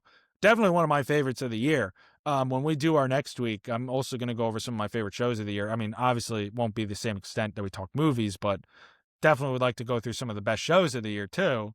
Who would do better? The Stranger Things kids versus Pennywise, or the Welcome to Derry kids versus Vecna? Well, what season of the Stranger Things kids? Because they have had season 1, because this is their first interaction with Pennywise, right? The Welcome to Derry kids. So season 1 Stranger Things kids versus Pennywise, or season 1 Welcome to Derry kids versus Vecna? I would actually say, well, I mean, if you have 11, if we're concluding 11. You have 11, but she's from season 1. She can't speak. She, doesn't really know her powers that well. Right, because, I mean, her powers would, I don't know. But would her powers do anything against Pennywise? He's like a god. Well, it's not even really Pennywise. Yeah, it's It is a god, right? So it's you're right. I mean, it could just get into her head, Yeah. And she's but got a lot of fears. got a lot of fears, Yeah. especially in season 1. Show her Papa. She's bugging out. I actually would say that I actually think I mean, I haven't seen season 1 of Stranger Things in a long time compared to, I just watched Derry, but I might be taking the Derry kids Damn, dude. well, wait. So who are but I feel Well, I like don't it's know a the little Derry kids. I'm just like the main no, kids. no, no, no, no. The main group of kids. No. What I'm trying to say. So wait, the Derry kids face off Vecna though. That's almost not fair because the season 1 Stranger Things kids didn't have to face off Vecna. They face off like a Demogorgon. Yeah, but they still have to fight Vecna. Yeah. All right. Well, wait. I mean, that's Vecna's basically even less asking, powerful than Pennywise, though. So yeah, I guess Vecna is probably less powerful than Penny. I mean, yeah, Pennywise is that. Yeah, I would say. So I would probably say that I would take the Derry kids against Vecna. and it's funny because over- Finn Wolfhard's in both franchises, so He is in. he both fights them both franchises. technically. And he's also in the Ghostbusters franchise and wears a Ghostbusters costume. That's in true. Oh Stranger yeah. Things. So you're going It kids against Vecna. Yes, I think I would take the Derry kids. I think I mean, just not even because seeing, Pennywise is got. You're right. It's got to be tougher than Vecna, right? It's got to be, and not even seeing Welcome to Derry. If you can face off against Pennywise and live, I think I'm giving it to you, no matter what. I mean, I'm Right. assuming obviously not everyone lives. That's just my guess, but like, But the- also, does ones who- everyone die? exactly You know the what I ones who mean? do live, I'm assuming hopefully some do live. If they live against Pennywise, they're golden for Vecna. I mean, it's not really a spoiler because you know how its stories work. Well, I'm I know not going to tell you what happens, but I'm saying I know Pennywise. I'm saying that's what I mean. You know how Pennywise works. He eventually will go back into his he'll give hibernation. up eventually or whatever. Well, They'll no, defend- eventually fend him he's off. just done. He goes back into hibernation. He's He's done. he's fully fed and he waits another 27 years. But yeah. so you know what I mean? Like when you defeat him, like I don't know. You're right. It would be interesting. Yeah. That's Well, fun. I want to watch it. I'm No, you should totally check it out. You should totally check it out. I think the only reason they haven't like officially announced season 2 yet is because of the Netflix deal with Warner Bros. But I That do makes know sense. that it is. From the start, it was planned to be 3 seasons. So Okay, that's cool. I like when there's a set plan and they know exactly what's going to happen. no, in each yeah, thing. 3 seasons I to love tell the that. story of the origin of it. I think They So- have that and for it- House of the Dragon too. Maybe that's an HBO thing where they just plan out everything ahead. And like I said, like any other Stephen King story, it loosely connects to just other projects with like references and stuff. And they have that in this show. I'm not gonna say what, obviously, Yeah. but they have it. Even And the it's Running cool. Man, they go to Derry. Yeah, the Like- Running Man, they go to Derry. Exactly. So and like I said, I mean, this show has Dick Halloran. And I don't Dick even know who that Halloran, is. he is the guy, he's from The Shining. He's the older black guy in The Shining who runs the really? hotel. That's Dick Halloran. I didn't remember his name. He's a main character in this show. That's crazy. So, I mean, like it's just cool connections like that. I mean, it's Yeah. not really. I mean, he's younger. Takes Yeah, place right, way obviously, before, yeah. so it's not really like it's not a spoiler because it doesn't really matter. You know what I mean? Except No, that it doesn't I guess affect he- The Shining. I guess that he survives, but other than that, like Hmm. obviously because he's in The Shining, he can't die. Right. in Yeah. Welcome. To I Derry, know. I so. got you. I get it. Anyway, I'm trying to be careful. Anyway, that's Welcome to Derry. Yeah, that sounds cool. We got a lot of trailers this week. I think we should just glide through them. Yeah, why not? We'll glide through them. Yeah, we'll just glide through them. Just glide through them. But we got which a lot one of should we do first? Yeah, I mean, we have I don't- 4. We got 4. I don't care. I mean, do you want to just? Would you just want to fucking pick one? All right, I'll start with the one that I think is the least discussion, Okay. and I think that's Supergirl. Yeah. Yeah, we got the Supergirl trailer. Yeah, like you just said, I don't really have much to say about it. I mean, it looks like a lot of fun. Looks good. You know what I mean? I'm very excited for Millie Alcock because I think she looks really fun She looks in great. this role. So I mean, there was nothing that really stuck out to me about the trailer. I wish know, we and- saw more Jason Momoa, but I get it's just Yeah, a we get like teaser. a tiny little bit of Lobo there. Yeah. Obviously you could look at the still, but I mean the trailer, it's exciting. Obviously, we're waiting to see the next chapter of the DCU after the big success earlier this year with Superman. You And know, that comes out next summer, and it looks pretty interesting. there wasn't a lot of super in this movie, which I think is kind of the point. I mean, in the trailer for the movie, Well, it kind like of she built flies up to it towards once. the end. Yeah, she flies once or twice, and she shoots her lasers once. But I also think that a lot of it takes place on alien planets where there might be a red sun, so she doesn't have her powers the way she's supposed to. Right, right. And I Um, also think it's a way to introduce audiences to her a little bit yeah, and and build up to that, build up she's to her cool. superhero level, you I know. think Supergirl is going to surprise a lot of people. I even you know you saw the end of Superman. She comes back. She's drunk. She's like fucking around. But I mean, Supergirl is not Clark. She is not Superman. I mean, she's badass. Like, I'll fucking kill you if you hurt my dog. Like, don't do that shit. Like, Yeah. I'm gonna beat the fuck out of everybody. Like, I like to get drunk and party. Like, she's awesome. So I'm And I very think excited. and I think you're really going to see that difference in this film. Like obviously there's going to be the similar energetic playful tones as Superman, but I think you're going to see from a character level, similar powers but a much different usage of them and mindset of it. And I think it's Yeah. going to be fun to see her take on that. Who's directing that? Craig Gillespie, yeah, and he's a good director. So I don't think he's ever done anything like this. I don't think he's ever done a superhero film or anything before. Uh, So it'll be interesting to see that combination as well. yeah. I'm And interested, hopefully maybe a little darker. I think it'd be cool to have like a darker tone to this one, which I think that there will and be. I think they're kind of hiding that a little bit from the marketing. Yeah. I think it might surprise some people. Yeah. You want to talk about Doomsday while we're talking about superheroes? Sure, that makes the most sense to me. Yeah, I mean, so the Doomsday teaser trailer was leaked for a couple days and it finally just came out to the public today. But if you saw It was Avatar, out in theaters. it was Yeah, out it in came out in theaters. front of Avatar. Captain America's back. Okay. I mean, I'm done with the MCU, dude. This franchise is so stupid. it's Look, not long enough for us to be nostalgic about him.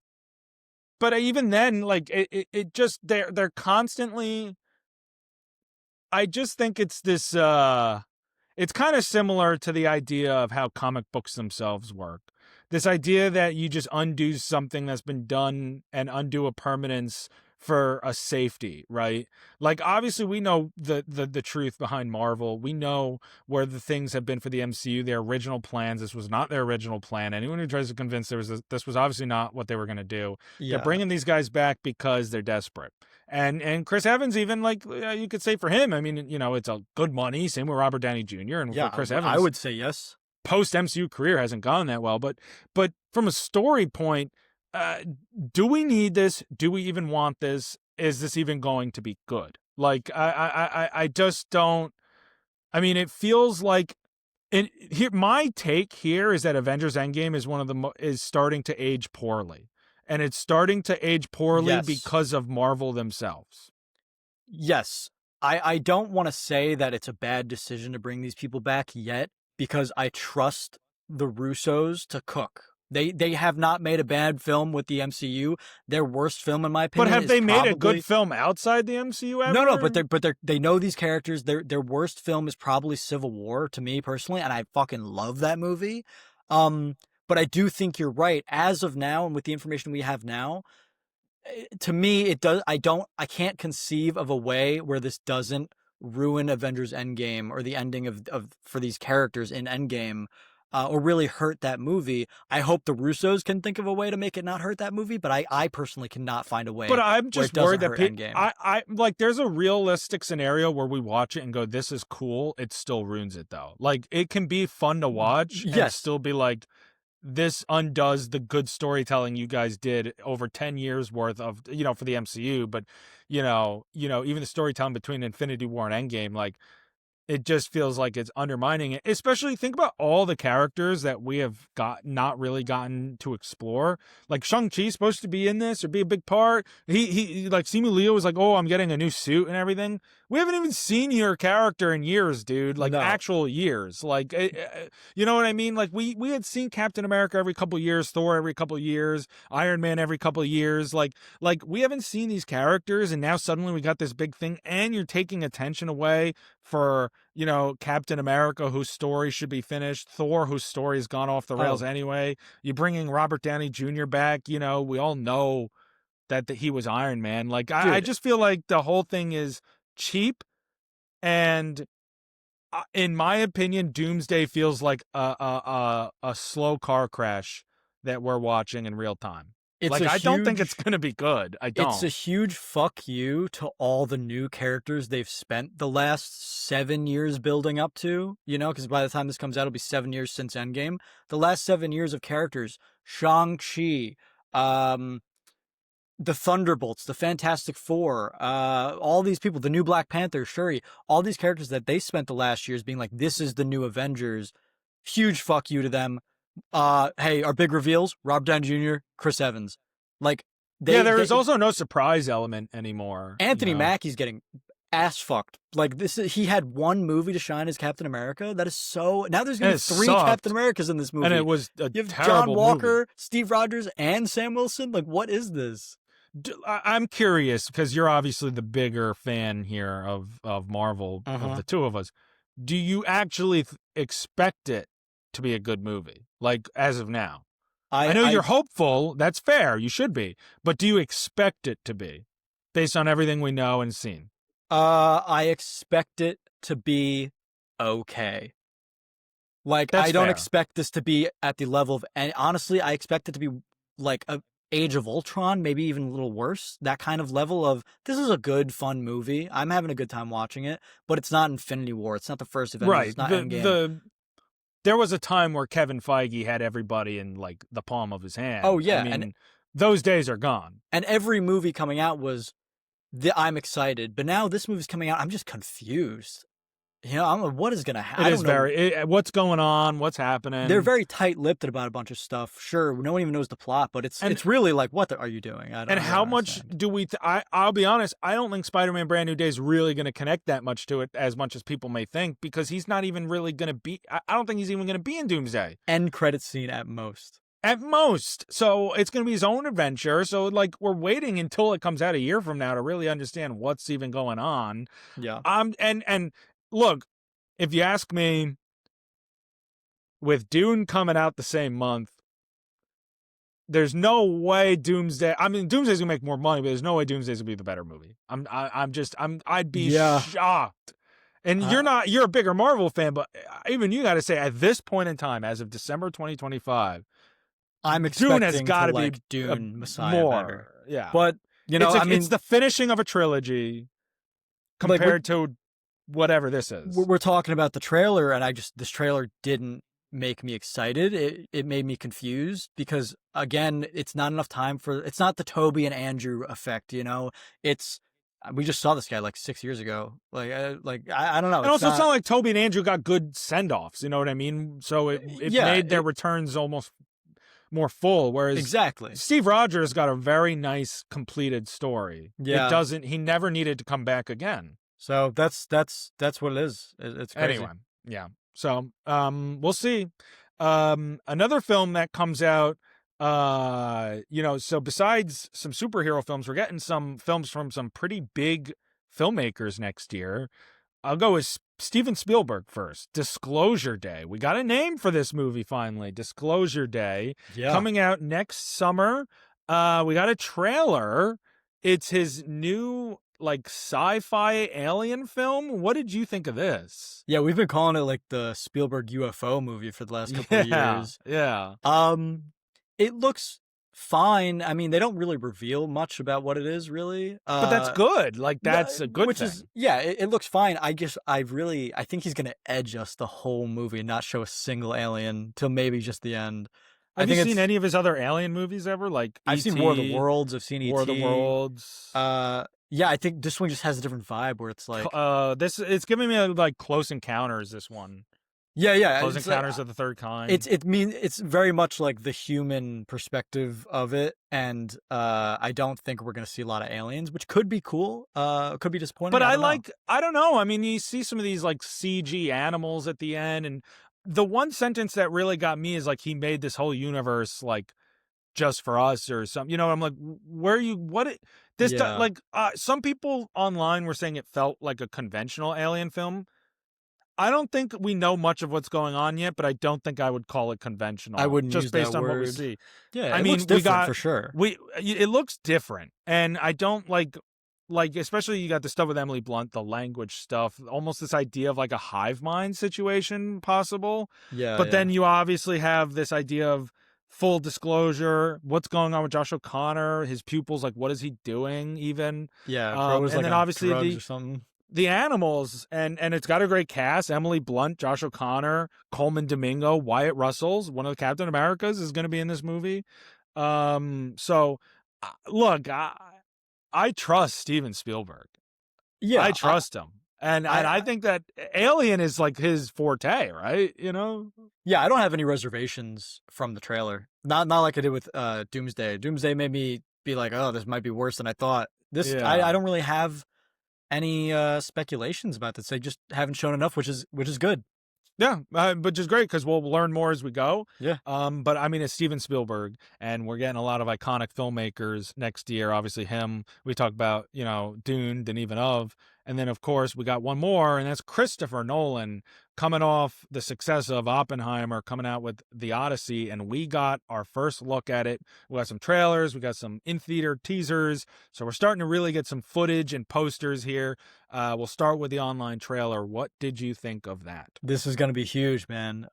This is awesome. I mean, it looks fantastic. The armor looks awesome. That's some of the coolest designed armor ever. Yeah, I The one can't with believe the there's black. people who think it looks like shit. No, it I looks think it looks amazing. There's people that so don't like it. awesome. Yeah, they're like, well, that's not what it actually looked like during the Bronze Age. And I'm like, bro, the Odyssey is not a real it's a Yeah, fable, like I okay? get it Come takes place on. in a real time, but it's not real. You could, I No, mean, there's Cyclops and there's I all sorts know. of things going on. Like, It's not like they're using cell phones. Like it's armor. Relax. yeah, you know what I mean? I almost think that it being that more quote unquote stereotypical idea of what like armor looked like at that Yeah. time, Germanic armor and all that, like I do think part of that is, to kind of almost make it like this dark fairy tale, almost, you Yeah, know what I which is mean? cool because is that Approach. how the Greeks would envision the armor when they would write about it or Right. read about it? Right. Oh, Um, that's a great point. How would they envision it as they wrote it? right. Did they know that Um armor looked different back then? I mean, I don't know. So again, it's a fable.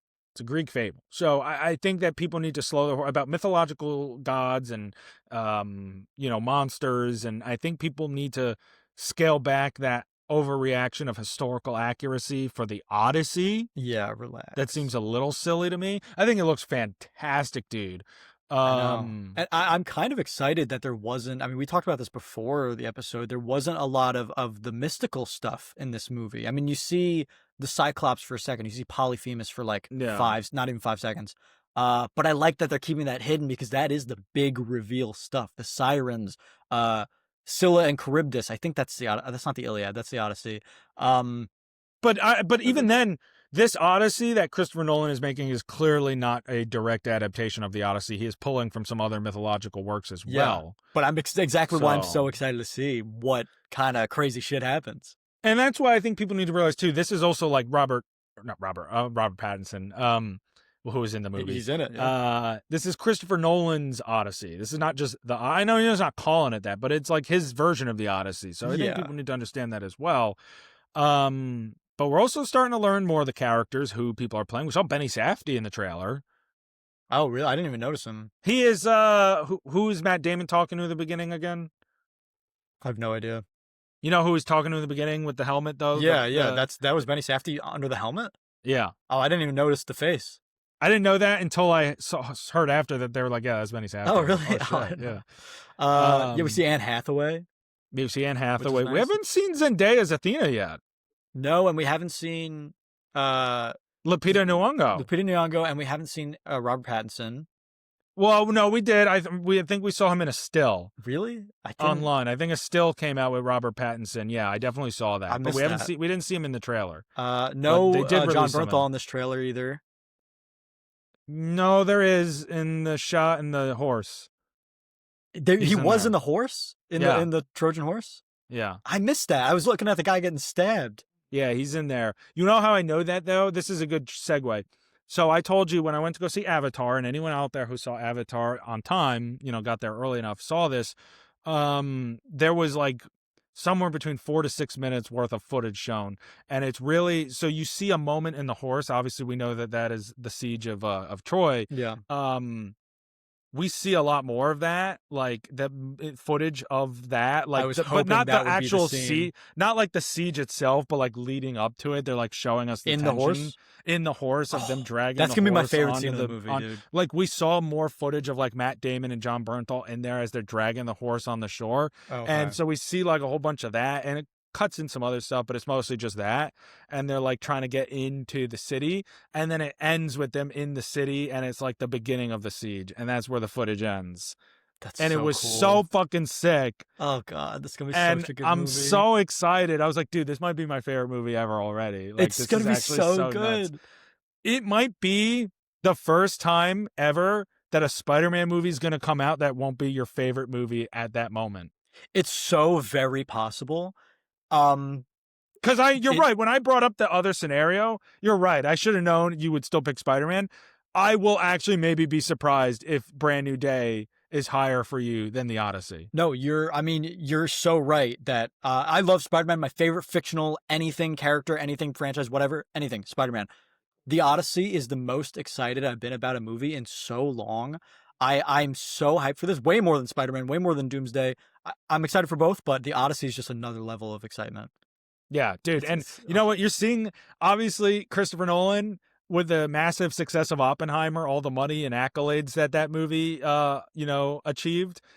That blank check he got for the Odyssey is very clear and cut. dude, He it's went so around the good. world with a bunch of stars on all IMAX cameras. This film is shaping up to be one of the big events of 2026. And as we wrap up 25 and look ahead and we talk about some trailers here, oh man, did we get some exciting stuff. So I don't care what anyone says. I'm so excited and no one can take that away from I me. cannot This wait. movie, I'm predicting it to be my favorite movie of next year already. Obviously Dune is going to be tough, but it's going to be like Spider-Man. Dune is just one of my favorite fictional stories of all time. But the Odyssey, I mean, if Christopher Nolan can pull off the Odyssey Yeah. on the big screen, What can't especially this when man do? how many great mythological movies are there? Not a lot. Really not. No. So if Uh, he can pull off a great one for our generation, he's I gonna don't know, man. deliver. And I Percy Jackson also, I love that those books, my favorite books growing up. I talked about that a little bit last week. Um and it really got me into Greek mythology. And as a kid, I loved Greek mythology, and I'm obviously still interested in it, but I loved it. And the Odyssey, I mean, pulling from that, I mean, Polyphemus is in the second Percy Jackson book. They go to his Mhm. island after Odysseus has already been there, and I learned so much through those books and the movies, of course, not as accurate, but still learn a lot. So just a really close to home subject, and I'm very very excited for it. That's going to be exciting, dude. I'm looking forward to it, and we'll talk more about it as it gets closer. Yeah, for sure. Why don't we wrap this episode Christmas special up with some Seesaw? Yeah. You want to go first since I kind of spoiled one of yours earlier? Or I know. Now I need to figure. I don't know what I'm really gonna do. All right, all right. Well, I'll go. Whatever. So my something bad. I saw, something I've been watching, and actually the finale comes out tonight. So when this episode releases, it will already be out, and that is season 1 of Pluribus, the new show from Vince Gilligan, the creator of Breaking Bad and Better Call Saul. And sure, it's a slow burn, similar to the way Breaking Bad has started off. But I love Ray Seahorn and I love Vince Gilligan, and it's a really unique concept. And yes, it's slow and maybe a little bit too much at some points, like season 1 of Breaking Bad, but I'm stuck with it. I think it's a good show. So I think if you're a fan of Gilligan, certainly Breaking Bad. It's different. It's obviously very different. Breaking Bad is a show about a chemistry teacher who starts cooking meth, and this is a show about a depressed writer who tries to save the world from a hive mind. So there's Yeah.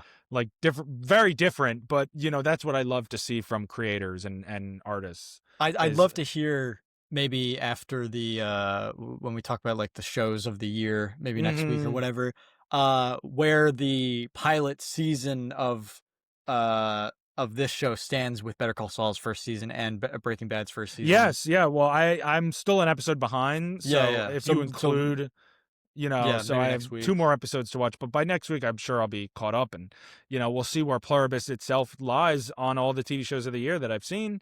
Will it make the top 10? Remains to be seen. But it's been a lot of fun. And something I want to see, kind of stole it from me with Elf, because I haven't seen that movie. So I blanket Christmas movies as what I want to see. And I just want to preface or say here, when it comes to Christmas movies, I recycle the classics every couple of years. I don't watch the same one every single year because I don't want to get bored of it. So, for example, Gotcha. That makes sense. I haven't seen Elf in 3 years, so I'm going to watch it again this year. Whereas the last couple of years, I've been watching The Holdovers, which is a new classic. Mm-hmm. I'm going to skip it this year. I'm not going to watch it. It's a great movie. It's a fantastic movie. I'm going to give it a break. Okay. So Elf was kind of my C, but just in My general, bad. Christmas movies. Also, one I haven't seen maybe in like 5 years, I'd love to revisit is National Lampoon's Christmas Vacation. It's a good one. That's a great, funny film with Chevy Chase that I haven't seen in quite a few years. So just would love to revisit some of the ones that I haven't cycled back in. Yeah. So that's how I treat it personally. I don't know what you do with Christmas movies, but there's so many great ones out there, and I don't want to get bored of them. So, And Elf is a that's great how I pick go. to revisit, man. Like I said before, that's my favorite Christmas movie. It's been 3 years. I think it's been 3 years since the last Christmas I think I watched it was of 2022. So I think it's about time to revisit. Have you seen the Santa Claus recently? No, that's a long time. That one is due for a revisit as Dude, well. you gotta watch that. Yeah, for sure. Yeah, no, that's great. So I'll do my seesaw. I guess I'll start with something I want to see. I want to see the Spider-Man Brand New Day trailer. It's when Avengers Doomsday got leaked, I watched it. I didn't care. Brand New Day got leaked, I refused to watch it. I've been hearing amazing things about it. I listened to the music from it. It's been on my car when I'm driving nonstop, listening to that music. It's like New York, I love you. Have you heard that song? No, No. it's so No. depressing, and it really like is Spider-Man, especially after No Way Home. But I can't. I'm not watching the trailer until it comes out, and I could Like for really real, yeah. I could really enjoy it the way it's meant to be enjoyed because Leaks are never fun. everyone's saying that this trailer is like is making everyone so much more hyped for the movie. It's making people think that it's going to be the best Spider-Man movie of all time. So I'm very excited to see if that's actually what it is. I would be shocked. Now, I will say this, despite what we said about the Odyssey, I'm still excited for this film. It may not reach levels of the Odyssey, doesn't mean it won't be a really great film, but I don't know if it'll be. I mean, that is a high bar, best Spider-Man of all time. I know. You got the animated ones, you got Spider-Man 2, you got No Way Home. I don't think it will be, but I hope this trailer changes my mind. That'd be awesome. So I'm very excited to see that. Sure. And a little unconventional. I want to do something I saw. It's a video game I've been playing recently. I've been seeing it when I watch the cutscenes, I guess. I'll take it. I've been playing Lego Harry Potter for the first time. So to connect it to movies, I watched Harry Potter, the whole series. My girlfriend made me watch them this year, and I really, really enjoyed them. Some more than others, of course.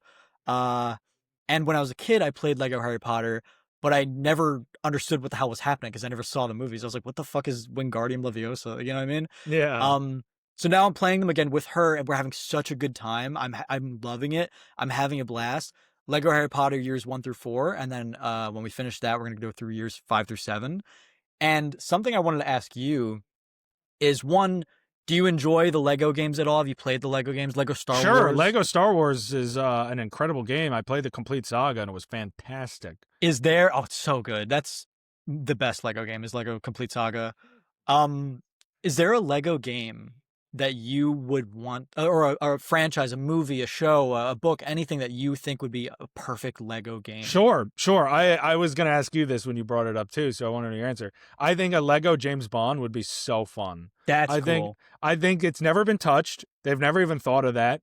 I think doing a Lego James Bond across all the James Bond films, just the different adventures of the James Bonds. Yeah. Like, because James Bond, there's so many, like, obviously the Daniel Craig films are serious, but like Roger Moore went to space in one of those movies. You know what Oh, I mean? really? They're so wacky. One of them, they're fighting over like an egg. Like, it's so wacky. I think a Lego Insane. version of the games would be so much fun to play. Yeah. So I absolutely would love a Lego James Bond like series at some point. That would be awesome. Yeah, I don't know. What would I be mean, yours? so I thought Lord of the Rings. I also haven't played that Lego game because I haven't seen the movies. That's why I haven't played it. So I kind of want to watch the movies just so I could see the Lego game, play the Lego games. Actually, I don't think I've played those ones either. I think I would go. I think Lego Ben 10 would be awesome. That's I cool. think that would be really cool, turning into all the different aliens, and every character would have different ability. I think Lego Avatar could be sick if we're talking about Avatar. Yeah, that would be a good one, actually. My girlfriend said Lego Hunger Games would be cool, and I agree. That would be pretty sick. Just to have all those movies. I feel like there was one that I was Hey, Lego Mission Impossible. Dude, that would be dope. I mean, they have Lego Incredibles, and you could literally play as every Pixar character or like a bunch of the Pixar characters. Yeah, Isn't that insane? That's sick. I think maybe it'd be cool if there was like a Lego like Spielberg, and you could take. I know because there's Lego Jurassic like Park. through his But movies. imagine like doing E.T. It's hard, Bro, 'cause but when you Indiana hit, Jones and Jurassic Park are both Lego. yeah, but already. what the hell? What the hell do you do when you hit Lego Schindler's List? you skip that one. You're like, oh my god, the horror of that. But I do think there's so many potential for Lego games. And it kind of bothers me that the next Lego game is a fourth Lego Batman movie. Yeah, how many of those have we gotten already? Yeah, well, 3, but well, okay, yeah, yeah, that's true. But we're getting a fourth Lego Fair Batman enough. movie. But I don't know. There's so much potential. I think James Bond would be sick. I think Lego Ben 10 could be awesome. Yeah, Lego Cartoon Network. Like imagine you had like there's- regular show, and I know there's already Adventure Time in like Lego Dimensions, but it'd be cool to get franchise level stuff. They should have Lego to Smash. That's a cat. Imagine they'd like just a Lego, Lego person. guy. 100. They A could Lego easily guy. do that. That'd be cool. Yeah. So that's my saw. Is I've been playing that game and it's so fun. I love. That's the a Lego good one. games. I like that. Yeah. I'm with it. All right. Well, that was our Christmas special. Now that definitely broke the record for longest episode. Yeah, I think you're right. I think so. I mean, I know cutting we're off 7 minutes of this, but I'm pretty sure this one will, by the time we finish wrapping this probably. up here. But I mean, thank you everyone at home for listening and watching and being a part of this. Obviously we'll get more into the mushy stuff in next week's recap episode of like our year and everything. But yeah, just like we said, please keep liking and commenting. Comment box or Bible study numbers in the new year. We're very excited, or I'm very excited to watch more of those. But please like and share and subscribe and comment and share with fellow friends and film lovers, and have a happy and merry and safe Christmas with your family and friends and loved ones from us here at the Box Office Dynasty. Right? That's right. Well, we'll see you next week. Merry Christmas, Happy Holidays. Merry Christmas, Happy Holidays. Hope you don't get coal. That would suck. But it is what it is. Tell Santa we say sup. Tell Santa we said what's good, bitch. No, don't say that. You'll be on the naughty list. Yeah, you won't get any presents. You'll get that coal. All right. See you guys. Happy holidays.